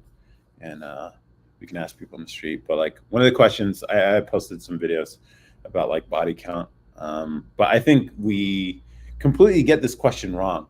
Like it's the wrong question to be asking. We shouldn't be asking body count. We should be asking D count, if you know what I mean. Did you see my love question above? Love question. Oh, I didn't see that one. Also, what age is best for finding love statistics? Love statistics say if you're 30 and up, have less divorce rate. Here's the thing. I don't know if that's true. I feel like it's just people fudging numbers to fit some sort of narrative, because you can always look at data and fit it to whatever you believe. Of course, that's a question women would like to hear. That if you're above 30, maybe you still have a chance, but I don't know. Like, you also become embittered when you have more experience in life, at least in the romantic realm. For women, especially. For men, not so much, because honestly, a lot of it's driven by testosterone. But for women, you guys get burned. You guys get burned through experience, and you think you're going to be more conducive for love after when you're older and have had more notches in your belt, who are a bunch of assholes you've been with, whatever. I don't know if that's true. I don't know if that's true. On the other hand, you can also say, because you've had all these bad experiences with men before, you know what good looks like. Or on the other hand, which from the guy's perspective is like, oh, you've had all these experiences with men. Maybe you're not a good fit because you're a poor judge of character. You know, that could be another thing. What's your profession? I am a content creator, I would say. I don't really have a profession right now. I just do what I want. like, um, but I would say I do software sometimes. I do content a lot of the time, and seeing if I can build some software that would help. I've built software for myself, but if I can build software for other people that they would find useful for the whole content creation stuff, that'd be cool. I do ethical hacking. Interesting. Like, do people hire you to do that kind of stuff? And what kind of things do you hack? I always thought that'd be a really cool. Oh, I thought you was a doctor or something. No, I'm not a doctor. Was it because of the COVID stuff I was talking about, or because that's the third time someone's mentioned, "Am I a doctor? Do I look like a doctor? Can I pass for a doctor? Should I wear a lab coat? I think I could. That'd be cool. The fit. This is what doctors wear. It's not even. I don't know. These are not scrubs. They're not scrubs. Doctor vibes. That's a first for me for sure. Uh, so sexy snacks. What kind of do you do penetration testing? Uh, like, what's ethical hacking to you? Or like people hire you to hack their systems to see if they're secure, or because I don't know. I think people would be really surprised that the most insecure thing in a technological system are the people in it. Social engineering is the easiest way to hack anything. Pen testing within corporations. Do you all right? So do you get to like break into stuff, or is it all just digital? I know Twitter had this problem when someone with internal credentials somehow got phished into giving them away to someone outside of the network, and then that's how all these like big accounts got like the Bitcoin wallets posted to their as tweets. The fact that you're not a doctor and we know you're not a doctor and you wear a lab coat, sure. Okay, hydrated king. Oh, thank you. Yeah, hydration is important, guys. Get some water in you. I probably go through 3-4 bottles of water a day. Um, Typical security testing, network security, etc. Oh, nice. Okay, this got to be fun trying to break things because it's a lot easier to build. Do you also have to come up with the security patches too? That would be hard to actually break it and then figure out ways to fix it, or do you just tell them, "Oh no, here's all the broken spots. Hire somebody to fix it." He was giving ASMR for a second. The gulping. Oh, that's weird, Isidore. That's very weird. Maybe I always thought it'd be. I always respect guys who can do the ASMR stuff because it's typically a realm where women excel. But like, I always thought it'd be interesting, some unique ASMR stuff. So I think for guys specifically, I don't know if women watch this kind of stuff where it's like guys building something. So like a woodworker building a table, or Duresta, if you guys know him on YouTube, who like builds all these knickknacks or whatever. But that would be interesting. ASMR. What age do men find women most attractive? It depends on the woman, but I think generally in her mid 20s is peak. Mid 20s are peak. Some women can get away with later, black women especially, because black don't crack. Um, but like, I don't know when to worry about running out of time. I think it's always for women just to be prudent. I wouldn't say this is generally the rule, but just to be prudent, it's always a good decision to think you're running out of time so you're not late like a lot of women tend to be. It wasn't bad. I'm sorry. Okay, I guess I gulp water. Well, I just got blocked by a black queen because I said I love black queens. I guess she's not a queen. Yeah. Don't call them queens, man. That's your problem, Gary. Don't call them queens. They're just black women. Nah, there are guys who do it too. Yeah, I don't know. ASM Ruiz is one guy, the only guy I ever saw where I was just like, that's talent right there. Because he was doing this whole like pretending the microphone is like had this like furry thing on it, and he was like, pretending he was giving it a haircut. I was just like, yo, that's a take I've never seen before. It's kind of cool. But yeah, I always thought it'd be funny to do a spoof ASMR thing. Maybe one of these lives we'll just do a 15-minute session of ASMR, and I'll just make a bunch of noises, but interesting noises, not like some of this like. I hate that shit. That shit is so cringe. Oh my god. I don't know how people watch it, but maybe one of these days I'll do something like that. Agam, morale, facts, exactly. Yeah. ASMR. That is some interesting stuff. There are plenty of YouTube. Yeah, I don't know. There's a really popular guy that cooks and does ASMR mukbangs. Even the mukbangs things I don't understand. Why are you watching somebody else eat food?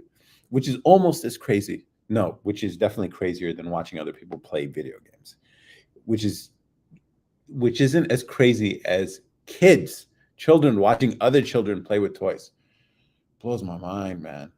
Like my brother I remember my brother watches other people play video games. I'm like, what? Why are you watching other people? It's crazy. Yeah, you are being judged right now.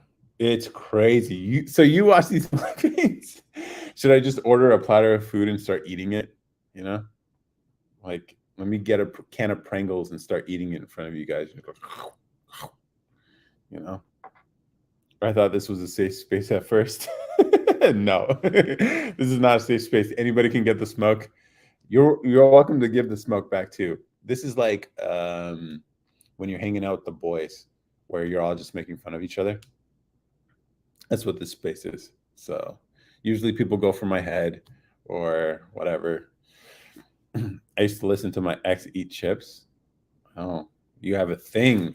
You have a thing with food consumption. ASMR. Yeah. Have you ever thought about making content like that? Maybe there are other people out there. Because I wonder if you would be interested in, if you're someone who watches it, are you interested in also doing it too? Which I don't know. I don't know if that's something people would want to do. But yeah, no, I can't do the ASMR stuff. I can't. Maybe, but maybe one of these. Here's the thing. I even watch some podcasts I listen to. Sometimes a guy has a plate of food and I just can't stand the chewing. I'm like, you're ruining the podcast with the chewing. It's just like, oh God, awful. I have older brothers. I hate the group roast culture. Yeah, that's how guys act, though. That's the thing. Like, it's just men being men, and it is what it is. Like, I notice women, and that's what I find cringy when women just gas each other up like all the time. Like, oh my God, I love that shoes for you. I love this. Oh my God, this is perfect for you. Oh, girl, you got this, blah, blah, blah. It's just like, why are you pandering to each other?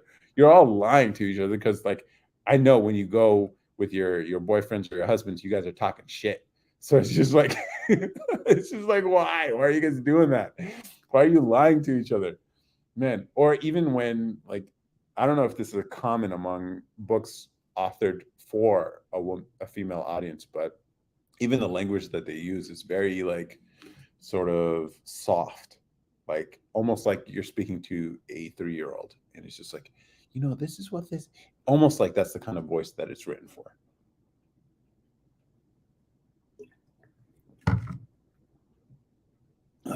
I don't hang around girls I don't like. LOL. Okay. Because if I don't like you, the roast is life ending. Some of us are genuine. Yeah. I don't know. It is. I don't know. I see this all the time. And I'm just like, man, it's got to suck to be a woman because women are lying to you all the time. Men are lying to you all the time for different reasons, obviously. But it's just like, it's got to suck. It's got to suck to have a world lying to you all the time. And it isn't until you're older and you aren't appealing visually anymore that you get a semblance of some truth. When people don't care to lie to you, at least men don't care to lie to you anymore because they're not interested. And it's just like, damn. And then it's no wonder why a lot of women have like mental breaks when it happens, or they're like, what the fuck? Why is the world so mean? Why is the world changed? It's like, no, the world is the same as it's always been. It's just you had a privilege because of your appearance. It's the halo effect. This affects men too, but more so women by default, because half the population will find you by default attractive until a point. So it is what it is. When you see these realities, it's just like whatever. It is what it is. Oh my god. Oh my god, indeed. Also, no, I don't want to make videos. LOL. I want to hear it. Okay. Oh my god, it does. Down with the thickness. Hey, down with the thickness. Isidore and down with the thickness. You guys should probably pair up here. Do you feel someone needs a partner and love to be happy? I think, I don't know about happy. Probably you need that to live a more fulfilled life, is what I might say. A more fulfilled life. Let me just adjust the ISO here. There you go. Which is what I would say. Fulfilled. Happy is always a weird word to describe the state of your existence, because happiness is a temporary thing. It's, you have happy moments, but to be happy all the time would just make it your new normal, in which case happy in that state would just have to be more extreme than the baseline of happiness that you're experiencing. So I heard there's a guy, Naval Ravikant, VC turned philosopher, who mentions like the difference between happiness and peace, and like they're two elements of the same thing. Like happiness is peace in motion, peace is happiness at rest. Interesting description. I'm not sure if I quite understand it, but for me, I've always looked for peace. Peace.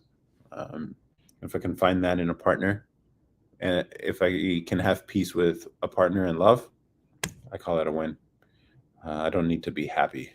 And it is funny, like a lot of women talk about happiness all the time. Every woman I've been with, happiness is the big thing that they use, but I think it's not the right word that's just that describes what they're feeling or what they desire. If a woman never was loved again, what does that mean? I don't know. I don't know. So scary. Maybe. I don't think dark-skinned black women have that outlook. We know it's nasty out here. That's why men need to experience the same thing women do for things to improve. No, I don't think so. I think the problem is that men are behaving like women do because they've experienced what, at least the negative aspects of, they haven't experienced what women have experienced, but they're behaving like women. So maybe I can't criticize that statement.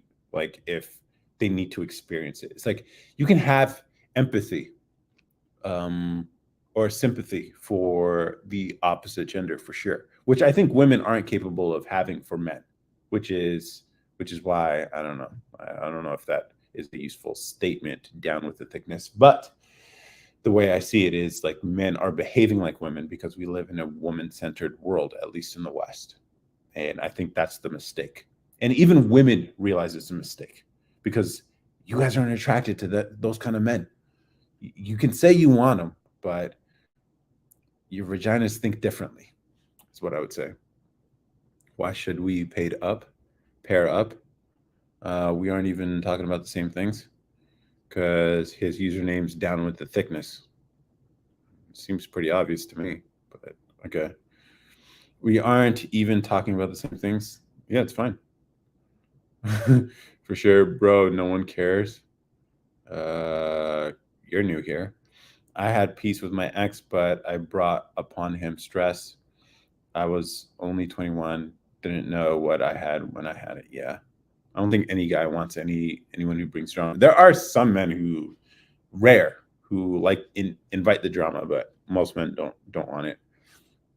Do you talk to women with common sense over 25 since you think mid-20s are peak? What do you mean? Do you talk to women with common sense over 25 since you think mid-20s are peak? I'm with a girl who's 31. What are you talking about? Yeah, I've had conversations with older women. I prefer the maturity that older women have, but as far as attractiveness, I mean, obviously, younger is more attractive for sure. Biden 2020. Oh, you're weird. Oh, but he's making stuff up. Biden 2020. I don't know where you're going with this, dude, but I think you're all over the place. But keep it up. It's cool. On God, you're back with your ex. Yeah. You're saying white women aren't as attractive at 30. I think everybody's saying that. I think everybody's saying that. Even white women know it. There are exceptions, of course, but come on. It's pretty clear, which is okay. I mean, it's just all people age. All people age. And if you want to talk about just a basic ass appearance, then those things matter. Those things matter. Everything you said is extremely misogynistic. No, you're just a softie. YS 16. Yeah, sir.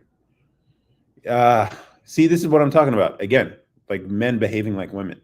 This guy is using a negative label on me. Like extremely misogynistic. This is female strategy, by the way. This is female strategy to attack reputation and character instead of what I'm saying. It is what it is. And I think it's a problem among men. It's just like, we're not supposed to behave like there are some men who have those proclivities, fine, whatever, live how you want. But like generally when the population of men are behaving that way, it's always a mark of a declining culture. And I think Jose here can appreciate being from Guatemala. Maybe things aren't like that back there if he's from there, but it is what it is. You think inflation will come down? I mean, it is slowly coming down, but it just sucks that the devaluation already happened. And will things become more affordable? Hopefully. I know poor people are really struggling now. But I don't know. I can't tell you. Like the Fed is really doing what they're doing. So y'all let me know if y'all want to interview him on his misogynistic views. Y'all let me know. Okay. Misogynistic. Yeah, it's funny. Because like people don't even use that word appropriately anymore. When you just give straight facts. All you do is give straight facts and people got a problem. I don't care. Because like it's not even new for me. That's the thing. Like I've mentioned this on the podcast all the time, the analytical perspective of all this stuff. But it's hard for people to accept sometimes. Misogynistic. I'll give you the formal definition of this if you guys want. Like misogynistic. Google defines it as strongly prejudiced against women. Like, that's not what I'm doing here. You guys ask questions about the state of things, and I tell you how it is. That's all it is. You can say it's not fair, which I know a lot of women have a problem with fairness, which I get it. It's like, that's you, bro, textbook. No. No. You guys ask me questions, or at least Mev asked me questions about women and love and all that stuff. Do you worry that these lies may come back to hurt you in the future? Nope, I don't. I've been trying to get canceled for like 3 years, man. I've been trying to get canceled, but I'm not big enough yet. So I want to show the world like cancellation is nothing to fear. So no, I'm not worried about any of these things coming back because I've been trying to get canceled. So it is what it is. Which people don't even get. It's like you got to judo flip this shit. It's like use their strength against them. People are afraid of cancellation, so they shut the fuck up.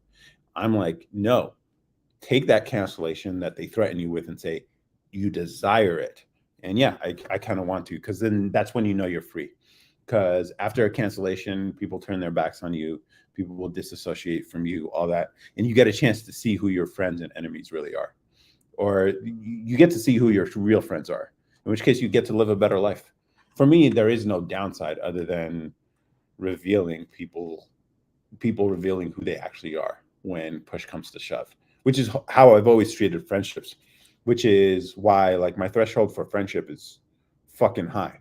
Like I don't have a lot of friends, rare, like for this reason. Um, it is what it is.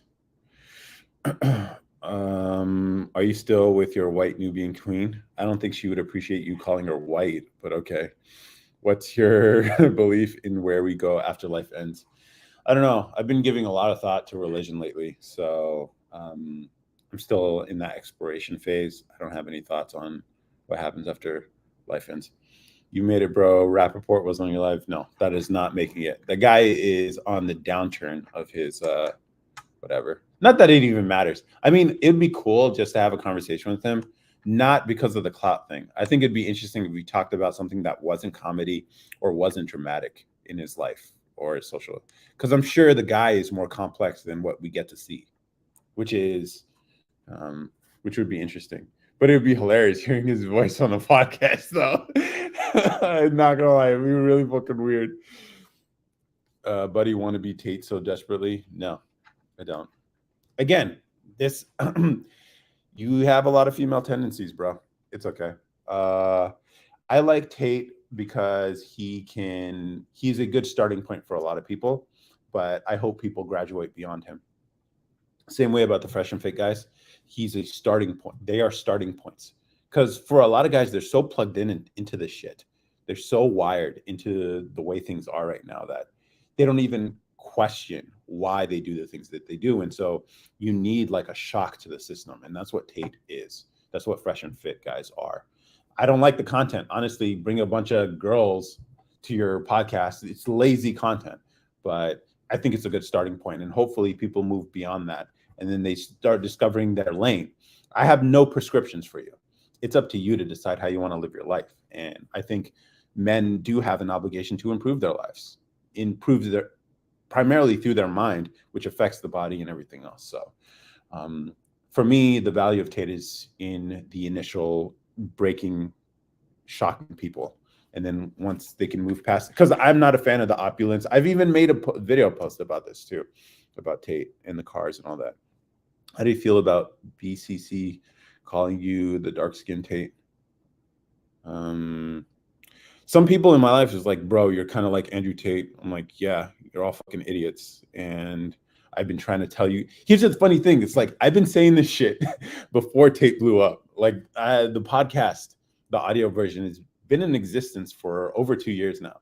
Like when people would listen to the podcast and then Tate blew up and they're like, bro, you're kind of like Tate. I'm like, I've been saying this I got the records. I got the receipts for this shit. Now, I'm not as gaudy and flashy as Tate. I'm not like that stuff. Here's the thing. He attracts those types of people because of the way he markets himself. And so it's no surprise that he ends up into the trouble that he is. If he's willing to do it, whatever, that's up to him. But it's not something I hope guys stick with, but it's a good starting point. I was in my masculine energy with my ex too, which wasn't good. I should let him take the lead more. Yeah, I guess maybe if it was for your relationship. I meant BBC. Oh, I didn't watch the BBC one. I don't watch government propaganda, which is what the BBC is, by the way. Hello, nurse D725.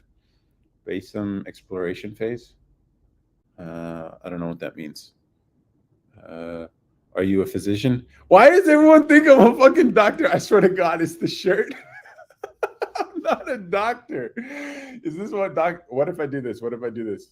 Is it better now? Do I seem less doctor? Huh? Do I seem less doctor? Let's have a discourse. How the strongest people I know are women. My father was like you and never went anywhere in life. Yeah, see, that's a dumb statement. The strongest women you know. That doesn't even make any physical sense. What do you mean strongest? You mean are they tough? Are they resilient? Again, you're using words inappropriately, like you did with misogynistic. Like they're not strong. You can say they're resilient. You can say they're tough. You can say they can endure because they do. But strength is not it. Again, this is what I'm talking about. The fucking brainwashing, man. The girls that are invite seem a little confused sometimes. The girls that are invite seem a little confused. I'm not sure what you mean. Giannis or Jokic? Jokic. Yeah. I like how he just doesn't give a fuck about. He does obviously give a fuck because he puts effort into basketball or whatever. Actually, I gotta button it because it's making the microphone slip. But I like how he's like, "What? The parade's on Thursday. I can't go home. I gotta go home." He's just like, to him, it's just a job, which I kind of respect a lot. You can win the whole thing and just treat it like a job. Sorry, I didn't know I have to talk to you like a child. See, again, more of the insults. More of the insults, man. Again, female nature. But it's okay. It's okay. I hope you grow past that. That'd be great. But that's your life. And that's the thing. Like, I don't care to tell other people how to live their life.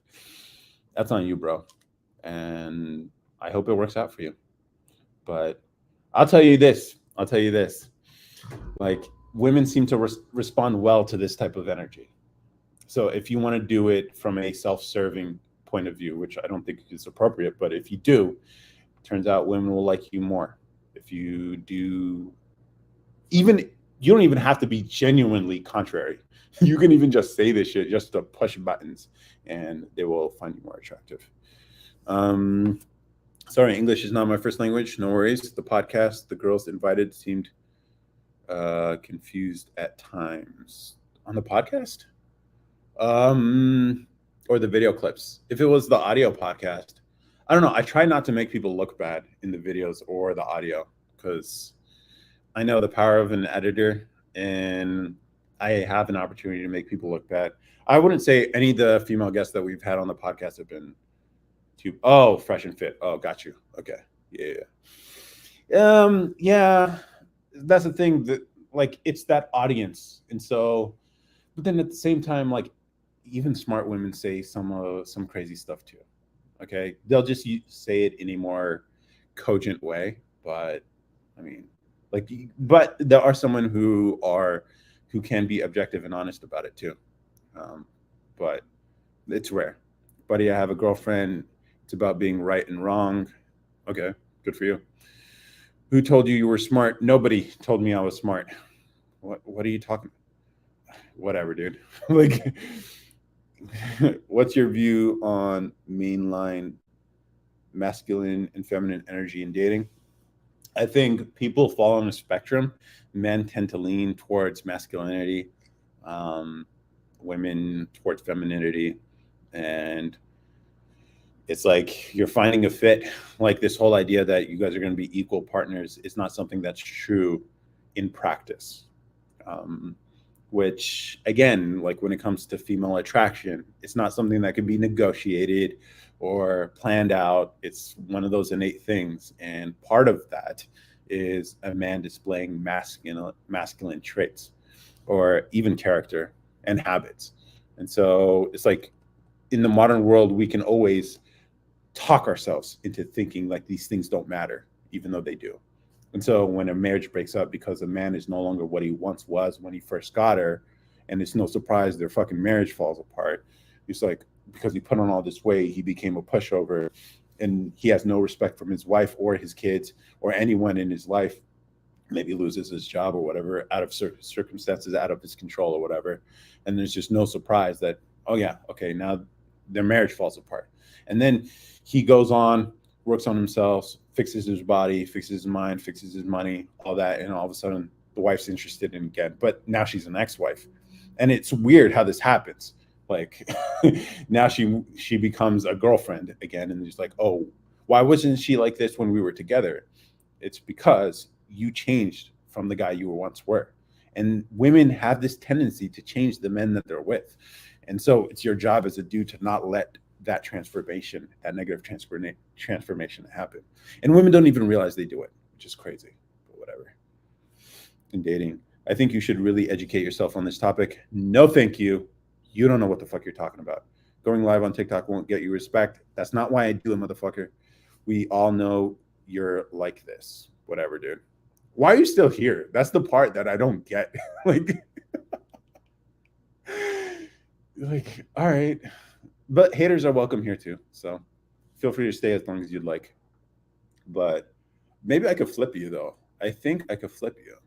I think we would agree on like 80% of things if you could take the lenses off of what you see about me. And we would probably agree on 80% of things. But I like the trolling nature of it. So keep it up. I appreciate this. But yeah, this is good. I love arguing with dumb people. It's entertaining. Again, the name calling. I'm not going to call you dumb. I'm not going to call you dumb. I'm not going to call you dumb.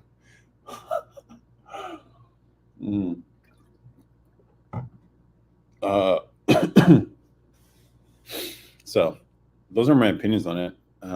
At least that's how I carry it. And I think women innately know.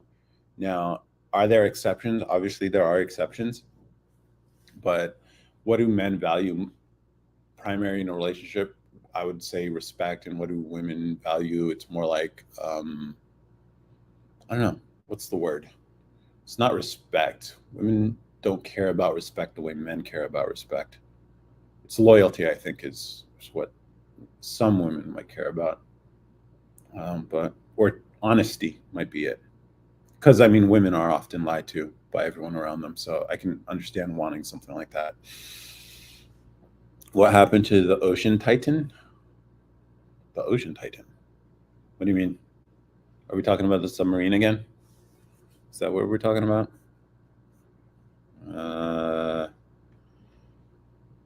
Or is it like yeah? Yeah, we talked about it earlier. I mean, I think it's one of those news stories that just got people distracted from other things, more important things that they should probably be aware about. Um, and then it turns out, like, apparently the Coast Guard knew that the submarine exploded like days ago, but people were still counting down how much oxygen they have left. It's just like this whole thing was a whole distraction. And then and then you can look into other stories that were covered or that were buried because of this. It reminds me of the whole Chinese weather balloon situation, the UFO situation. It's just like, is this a weekly thing now? Is this what we're gonna do? Every week is gonna be some like ludicrous story about whatever that probably won't affect your life, but you'll still care about it for some fucking reason, you know? Why did it make news a lot? Yeah, that's always a good question to ask. Like, why do certain things make it in the news and why don't others? And to me, it's like, this is strategy. I think there is some strategy behind it because it's like, why would this matter to people? Is it, I don't know, it just doesn't make any sense. It doesn't make any sense to me. But people believe what they want to believe, and it is what it is. And should go live together.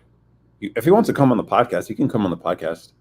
I've never done live with anybody else, but just because I can't control how they're going to react or whatever. But on a podcast, I think that would be really cool because I think podcasting makes sense because we can have a long form discussion and be nuanced about our positions on things.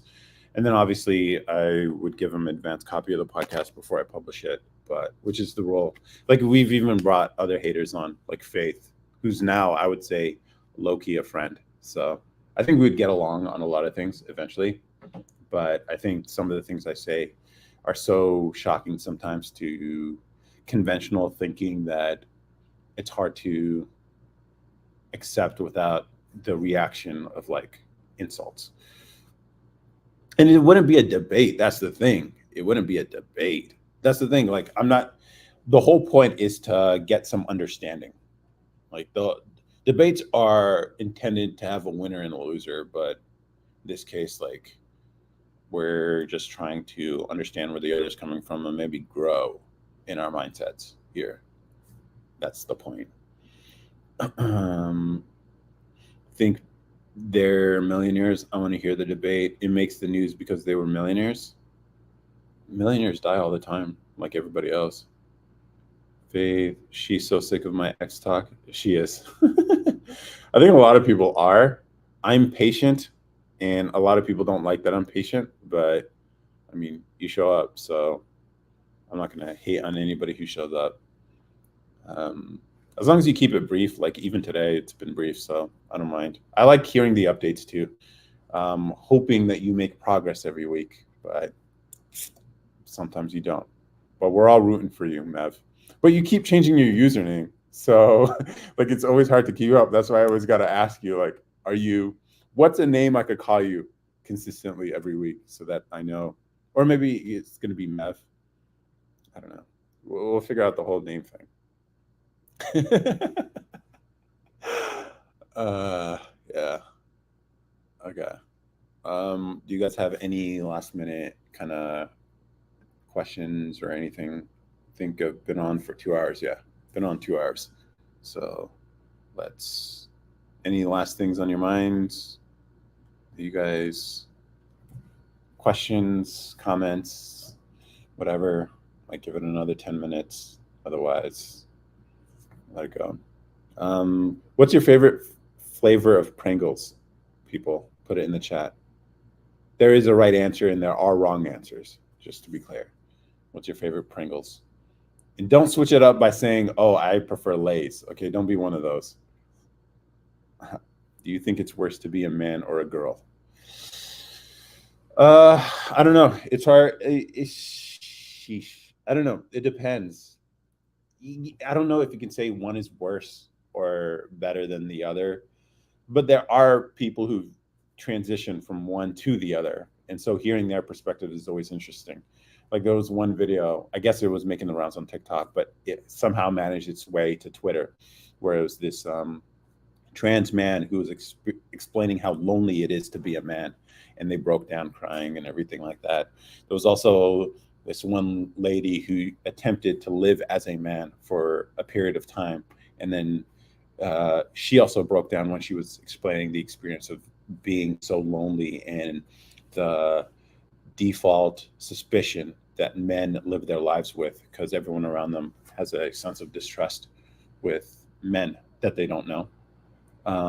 So just based on their testimony, like it's tough to watch them talk about it because they're like weeping, and it's not something I think women appreciate at all, which is why I say like men can have, I think more men have more sympathy for a woman's experience because like men, we know like we can come off as threatening if a girl's alone by herself, so we will proactively walk across the street so you don't feel that. Or like guys, sometimes when you're walking and a girl happens to be walking on the same sidewalk and you're walking behind her, it feels weird because it's like it feels like you're following her even though you guys are just going in the same direction. So you might like switch up or go in a different direction or maybe slow down, tie your shoes or something, just so you don't have that suspicion feeling.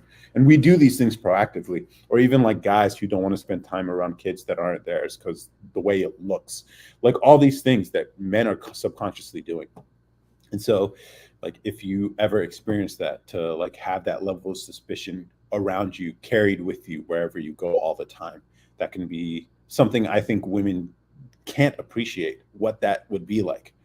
Like there's a reason why most babysitters are women or girls, like because people don't trust men by default. It just is what it is. So if women were able to experience that, that might give you some perspective about, I wouldn't say one is worse than the other because like in the girl's experience, like you fear the world. Everything is dangerous. Everywhere, all around you, people are lying to you all the time, just for your favor, just to be around you. Guys are always lying to you because they want to get in your pants. Girls are always lying to you because they can't be honest. There's this whole social hierarchy thing, and then also like the safety aspect. Everywhere you go, you have to worry about your safety. I go out on late night walks all the time, midnight, 2 a.m., no problem. Never ever feared about my safety ever. My girl fears about my safety, which blows my mind because like it's never been an issue for me. And even if I got into some trouble, like I could figure out my way out of it. But to her, I can understand like why she wouldn't do it, because you are the more vulnerable sex. And so like men, we can't comprehend that, what it's like to have safety as an issue all the time on top of mind. And so if men were able to experience that, maybe that might give a different perspective. So I'm not really answering your question. Like, do I think it's worse? I can't tell you which is worse, because I don't know if you can even make the comparison like that, because they're just different experiences. But I can see where the other's coming from, or at least I try to. So that's my opinion. What's your thoughts, though, Mav? Do they let you play a lot of basketball in prison? uh, they let us play a lot of soccer. How about that? They let us play a lot of soccer. All right. Do you guys have any opinions on this? There's a few ladies in the chat. If you guys have any opinions on this really interesting question, Matt, thank you for that. See, I don't know. Everyone gives you shit about you bringing up your relationship drama, but you got gems in here too. Uh, Fam, you look exactly like Hava. I don't know who that is. I get both sides. I think it depends on categories like love, money, etc., on which is worse. Can I get your opinion on? Okay, you're gonna have to finish that. Would you prefer a non-black doctor? I don't think the race matters to me. So no. Have a nice day, Elmo. Got him. Okay, Gavin. I'm not sure what you mean. I commented, yep. What's the question? The question is, do you think it's worse to be a man or a girl? Eyes. Okay, Queen. Tight. I think in dating, uh, love, it's worse for women. I think for money, men feel pressure to lure, to provide. Yeah. Okay. Interesting. And that's worse at times. Wow. Okay. That's very insightful, Queen Tai. Wow. I'm sure you have opinions on this. I'm sure you do. So, yeah. All right. You guys have anything else? I think I'm going to call it quits. This is me returning to the whole live streaming. First time I missed a live was last week. First time. I'm not going to miss it again. Hopefully. Maybe I can't make any promises, but it won't be for, I would have to have a really justifiable reason for missing it. I think being a guy is better though. Okay. Because you get heard more and respected more. Oh no. That's true for a subset of men. Most men get ignored. If you're a top performing man in the right spaces, yes, you do get heard more and respected more. But again, you only notice the top performers, which is why like it's not the average experience. Like it would be like saying like all women get, I don't know, what would be the female equivalent of that? It would be, what's something that men make assumptions about? Like I think men always think women get hit on all the time. That's not true for not all the time. Definitely more so than any average man has ever been hit on, but not like to the level of IG models and stuff. So like when women say, I struggle with dating, I understand where you're coming from, which men wouldn't understand, because it's like, what are you talking about? Guys want to be with you. It's like, yeah, but I'm looking for guys who actually want to be with me, not just sleep with me, you know? So that's a thing, but I don't know. A woman of color has a harder life than anyone, but we both have challenges. A woman of color, huh? Mm, I can see that perspective. I don't know. I'd have to think about that a little more, but okay. A woman of color has a harder life than anyone. Do you guys want to rank which colors have it harder? I married a Black American. Uh, Monchis. What does that mean? Are you Habesha? Monchis? Is that why that's an interesting comment? I think people can be racism towards Caucasian too. Yeah, that's a thing. Oh, wow. Look who joined the chat. GE, a really nice guy. What? I'm good. I'm good. Owling, how are you? Congratulations on the graduation, by the way. Uh, I was in Cali last week. Unfortunately, I didn't make it to the Bay, but honestly, sister's graduation was cool. Yeah. Can you talk about racism towards white people? I mean, I've made some videos about like how it is sort of an advantage to be black now in certain contexts, in certain spaces, especially like academia or professional. There's this default that black people have a immediate mistrust of white people, which I mean is understandable historically, but I think people do take it a little overboard because like white people want to help. They want to help. The average white person wants to help. They want to help. So it's just like in terms of actually being productive for both black and white people, it kind of defeats the whole purpose when you're getting on people's case, white people's case for trying to help. Because they're like, yeah, okay, we accept the things in the past, the history, blah, blah, blah. And they're like, yeah, but we just want to be your friends and we want to help you in any way we can, especially white guys. Like, if you, I don't know, I don't know if I have to get into it, but is what it is. Look up geopolitical maps. There are empirical data to show this is fact. Let's see what your previous comment. Oh, harder life. Okay. It's true. Free Suge Knight, 100. Happy. Congratulations on your sisters. Yeah, yeah. And I brought a nice camera too. The camera I'm streaming on YouTube and TikTok and Twitch too, by the way. We're streaming on YouTube and Twitch. So if you guys like this live stream, I think I look better on YouTube and Twitch, whichever you prefer. I think I'm going to keep doing this. I still got to get the lighting better. It looks a little orange. Maybe I'll change the color profile later. But yeah, I'm on YouTube and Twitch at the same time while I'm talking to you guys. 1,000 likes. Thank you, Mav. What about towards Asians? I'd love to be Asian, to be honest. I don't know. Asians have their own like cultural things that they have to deal with. Like parents, like you think immigrant parents are hard on their kids. Asian immigrant parents are the hardest on their kids. So I don't know if you, what's Twitch like? It is what it is. I mean, if you use, I don't know, it's a weird place because you got a lot of thoughts there who are just getting a bunch of people subscribing to their, whatever. It's weird. It's so weird. And then you have gamers too. I don't recommend it, but I'm doing it just because. Stop using FaceTime to hit on my husband. He's not interested in hooking up with you ever again. Sanitation engineer. I think every state also influences sexism. Every state. Okay. So it's better to be a guy in the South. I don't know.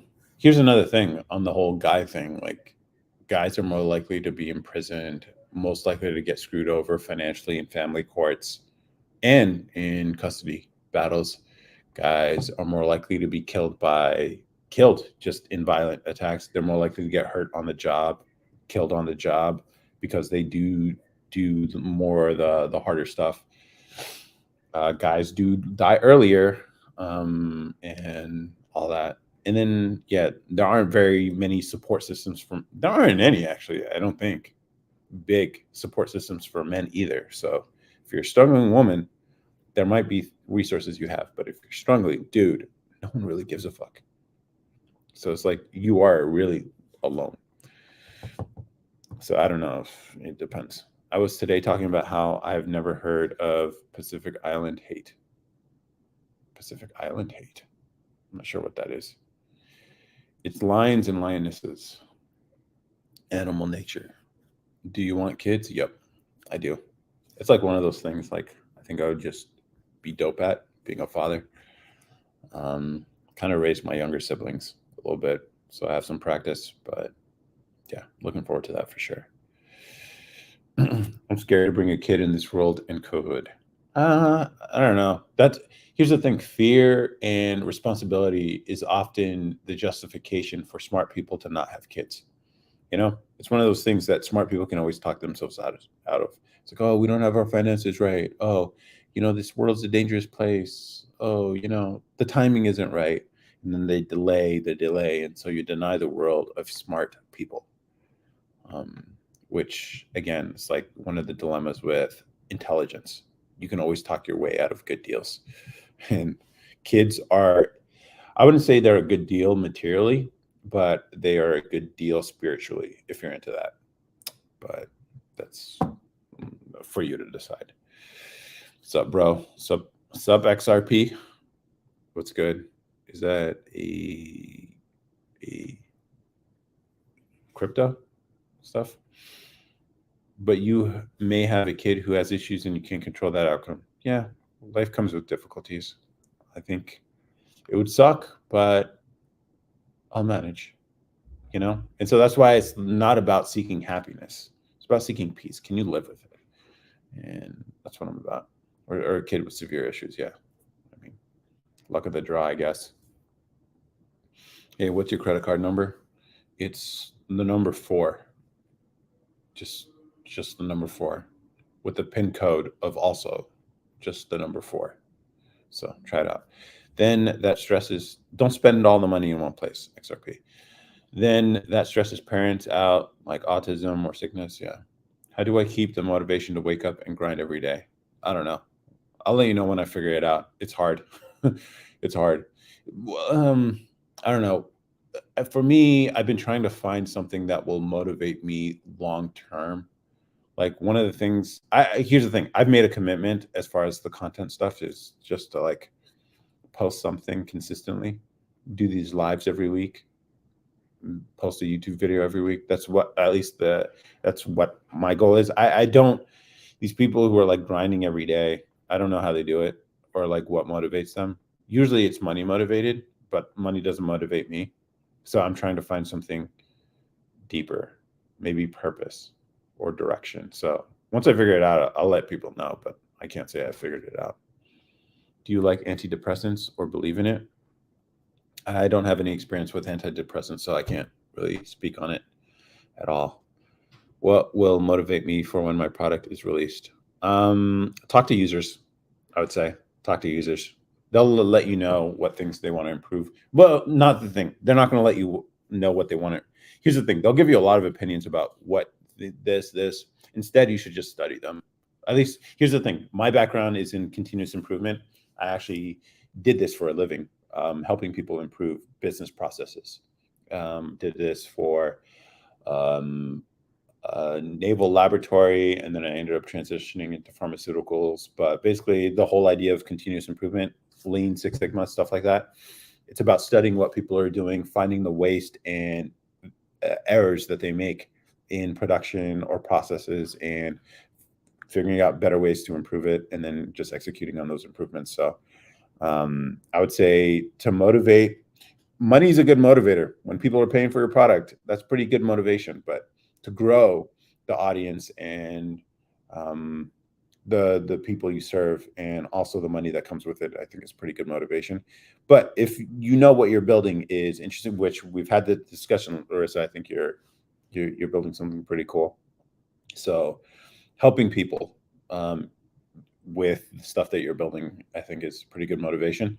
But then also even having conversations when people are actually using your stuff, it's kind of cool. Um, one, when your stuff actually works, but then also is actually helping people, it's pretty good motivation. I'm not gonna lie. Like when I build something and it actually works, I'm just like, yo, that's kind of cool. And then I haven't quite figured out the part of like selling it to people. So that's what I'm working on.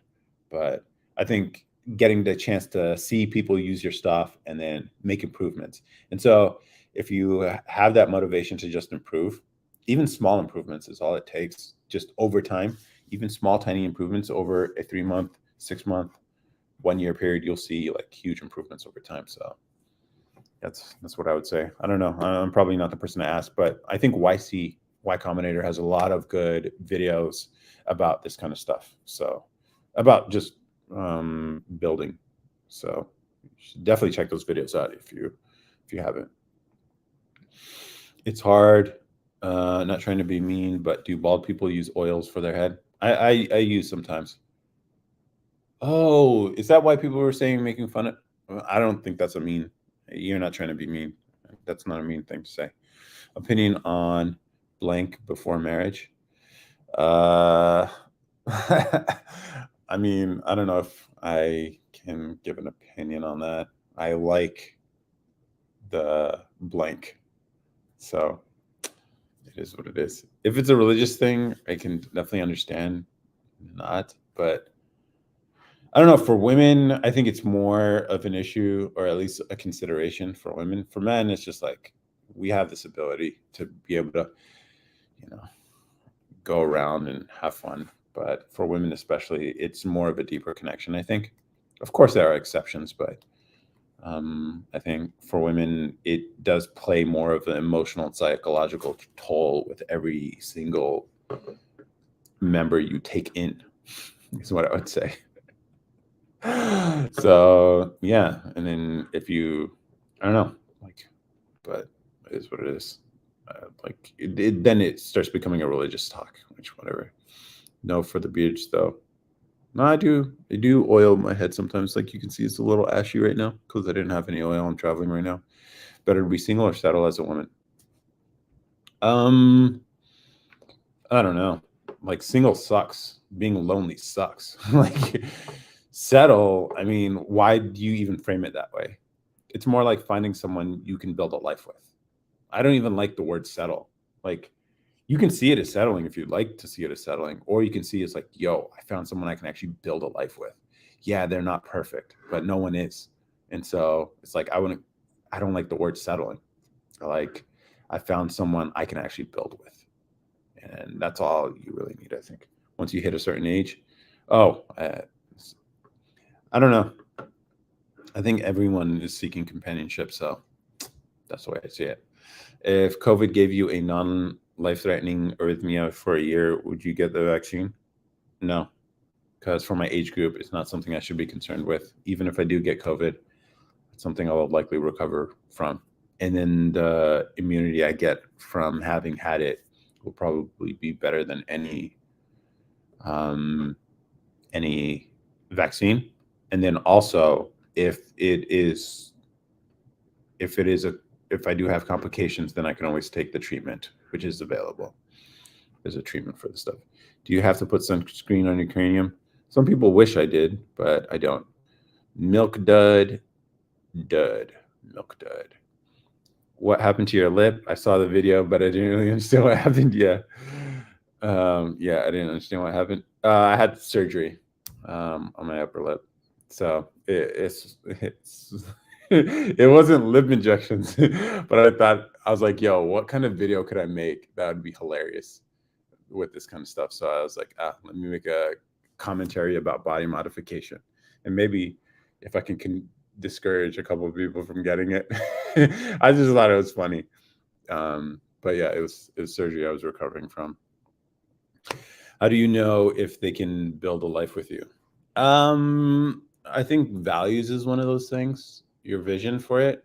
I think they do have quizzes online, or at least like books you can read that sort of like help you guys frame the possibility of building a life together. But um, it's one of those things. Like I honestly can't tell you.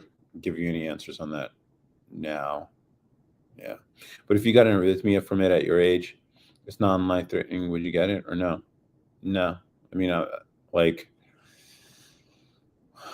I don't know. Why would I want the arrhythmia? You know? Like, there's no guarantee the vaccine actually works. So that's the thing. Why did you get surgery?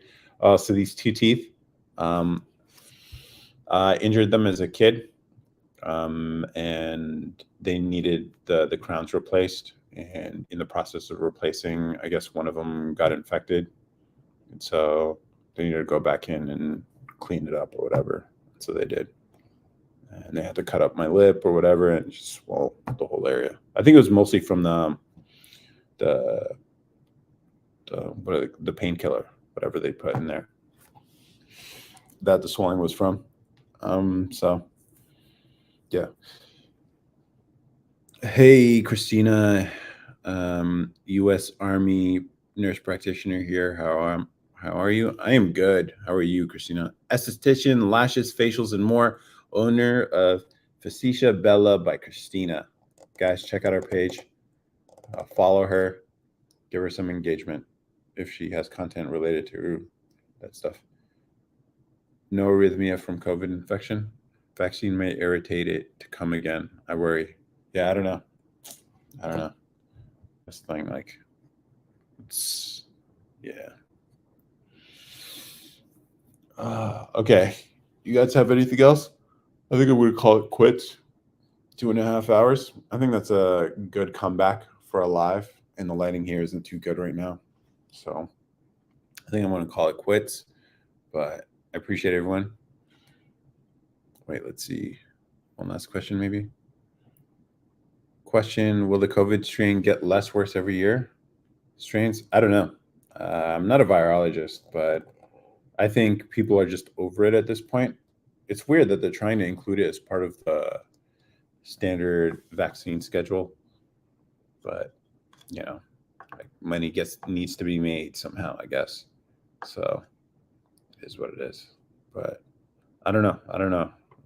Here's the thing: it was made in a lab, likely made in a lab. So as long as people aren't fucking around with viruses, maybe we will be fine. But who knows? And then it turns out patient zero might be someone who worked in the lab. It's just like, what the fuck? This whole time, it's like they hid this shit. They said it came from a wet market, and people believed it.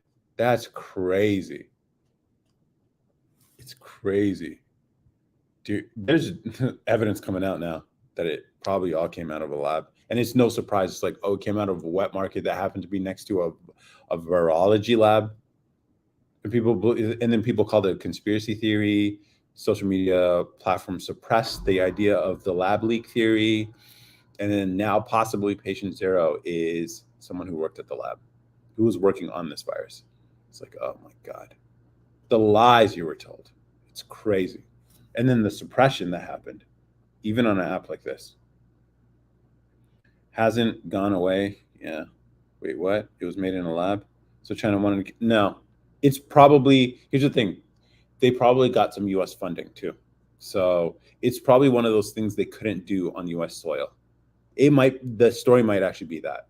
It's like American funding in partnership with China and other countries in the world. And then they try to cover it up. That's what it looks like it could be. So it's not China trying to kill us. No. They created to kill people. More like they were experimenting with deadly viruses and combinations. What do they call it? Gain of function, adding the lethality of viruses. And I guess the justification is, in case something like this exists, we have a treatment for it. And so they were studying, like, how dangerous can we make something so that we can come up with a cure for it. But then obviously you can see the stupidity behind all this. And turns out it kind of fucked the world. What's your favorite car? Favorite cars? I like old school. I like fastbacks. So the 240Z, the 260Z, 280Z probably because they use thicker metal. But by that point. But the long hood with the fast back at the coupe, man, and it doesn't even make sense for me because I'm a big guy, 6'3", broad shoulders, whatever. But I like those coupes are sexy. I also like a BMW Z4, I think it's called, the coupe version. I like all the coupes, fastback coupes. Mustang, not so much. But I like a Miata is kind of cool. Miata's kind of cool. I was thinking, but it would be cool if you take a fastback coupe car, but then put fat tires and lift it. I think that combination is an interesting combo, like a rally fighter. It was in a Transformer movie or whatever, but that's a pretty cool car, and it has that kind of look, but it's an off-road car, which I like that combination of something that wasn't meant to do that, but you convert it into that. So that would be cool if I build one of those one day. 2024 Toyota GTR Supra 45th anniversary edition manual. See, that would be interesting to put some fat tires and lift it. That would be a dope ass car, like a rally car, like a battle box car. That'd be really cool. And then maybe you put like a spare tire or like a light bar on it. Gates. What did they create it for though? What was their point? Scientists doing scientist shit. User one verified that it came from a lab. Why? Who does that for a hobby? Oh, well, then someone in a lab caught it and spread it around all the way to US. How? Are you Aries or Aquarius? I'm an Aquarius.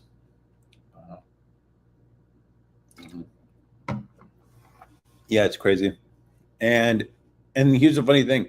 People will not know about it. People will not know about this stuff, the whole COVID stuff. But because people don't care to know it. It's like you can tell all these people, like, we told you we were fucking right this whole time. This came out of a lab that possibly the US funded too. No one cares. It's old news now. It's just like, all right, this whole thing's so full of shit. Whatever. People don't want to know. It's like, I don't care to throw it in people's faces either. Like, let them believe what they want. It is what it is. So, you knew it? Well, how did you know it? Do I seem like an Aquarius type? Can it go away forever, like become extinct? I don't know. Like viruses, maybe we just develop an immunity as a human race that it no longer becomes a thing we worry about. But I don't know. Okay. Thank you for leaving the likes, Owling. I appreciate it. If we all stayed inside all year, would it go away? No. We tried that already. Lockdowns don't work. It's very non-emotional in wording and very logical thinker. You know, I have a video about astrological signs, right? Where I just mock it completely. Okay, that's cool. Aquarius, though, was very non-emotional. No, some people might say I'm on the spectrum, but I don't know. Yeah.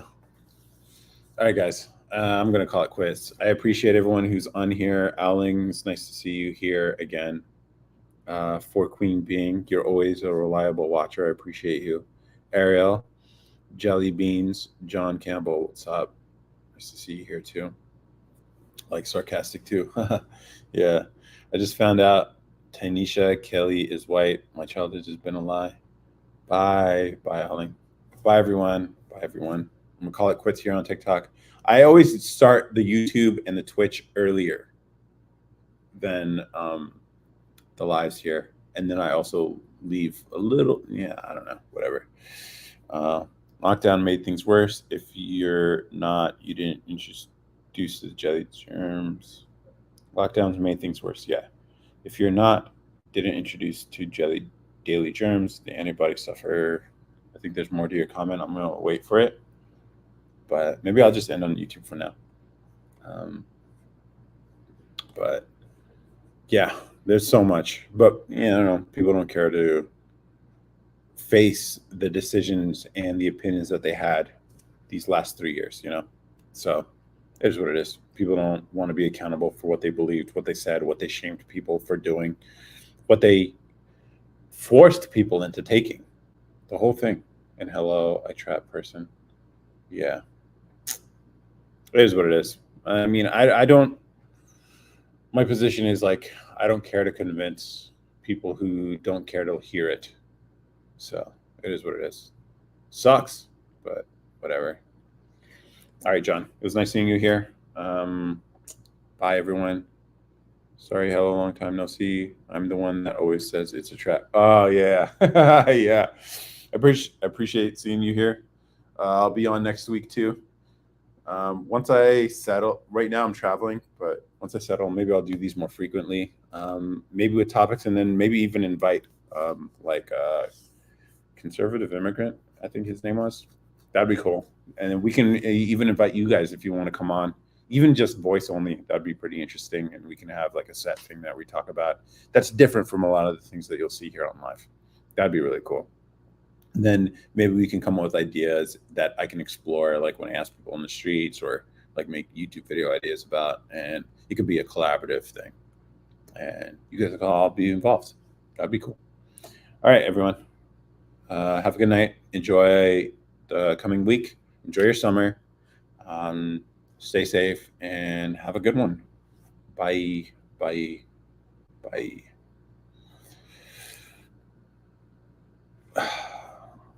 Those of you on YouTube, what's up? Just ending this here on the TikTok. As you know, you guys get a little extra at the end, and no one actually was watching this live on YouTube, or at least left any comments or whatever, which is fine. But if you do watch the replay, please leave a comment. Just say hi. Or if you have any opinions about anything I talked about, feel free, leave it in the chat. And it'd be cool to hear from you. Otherwise, enjoy your night, enjoy the week, and stay safe and have a good one. Bye. Bye.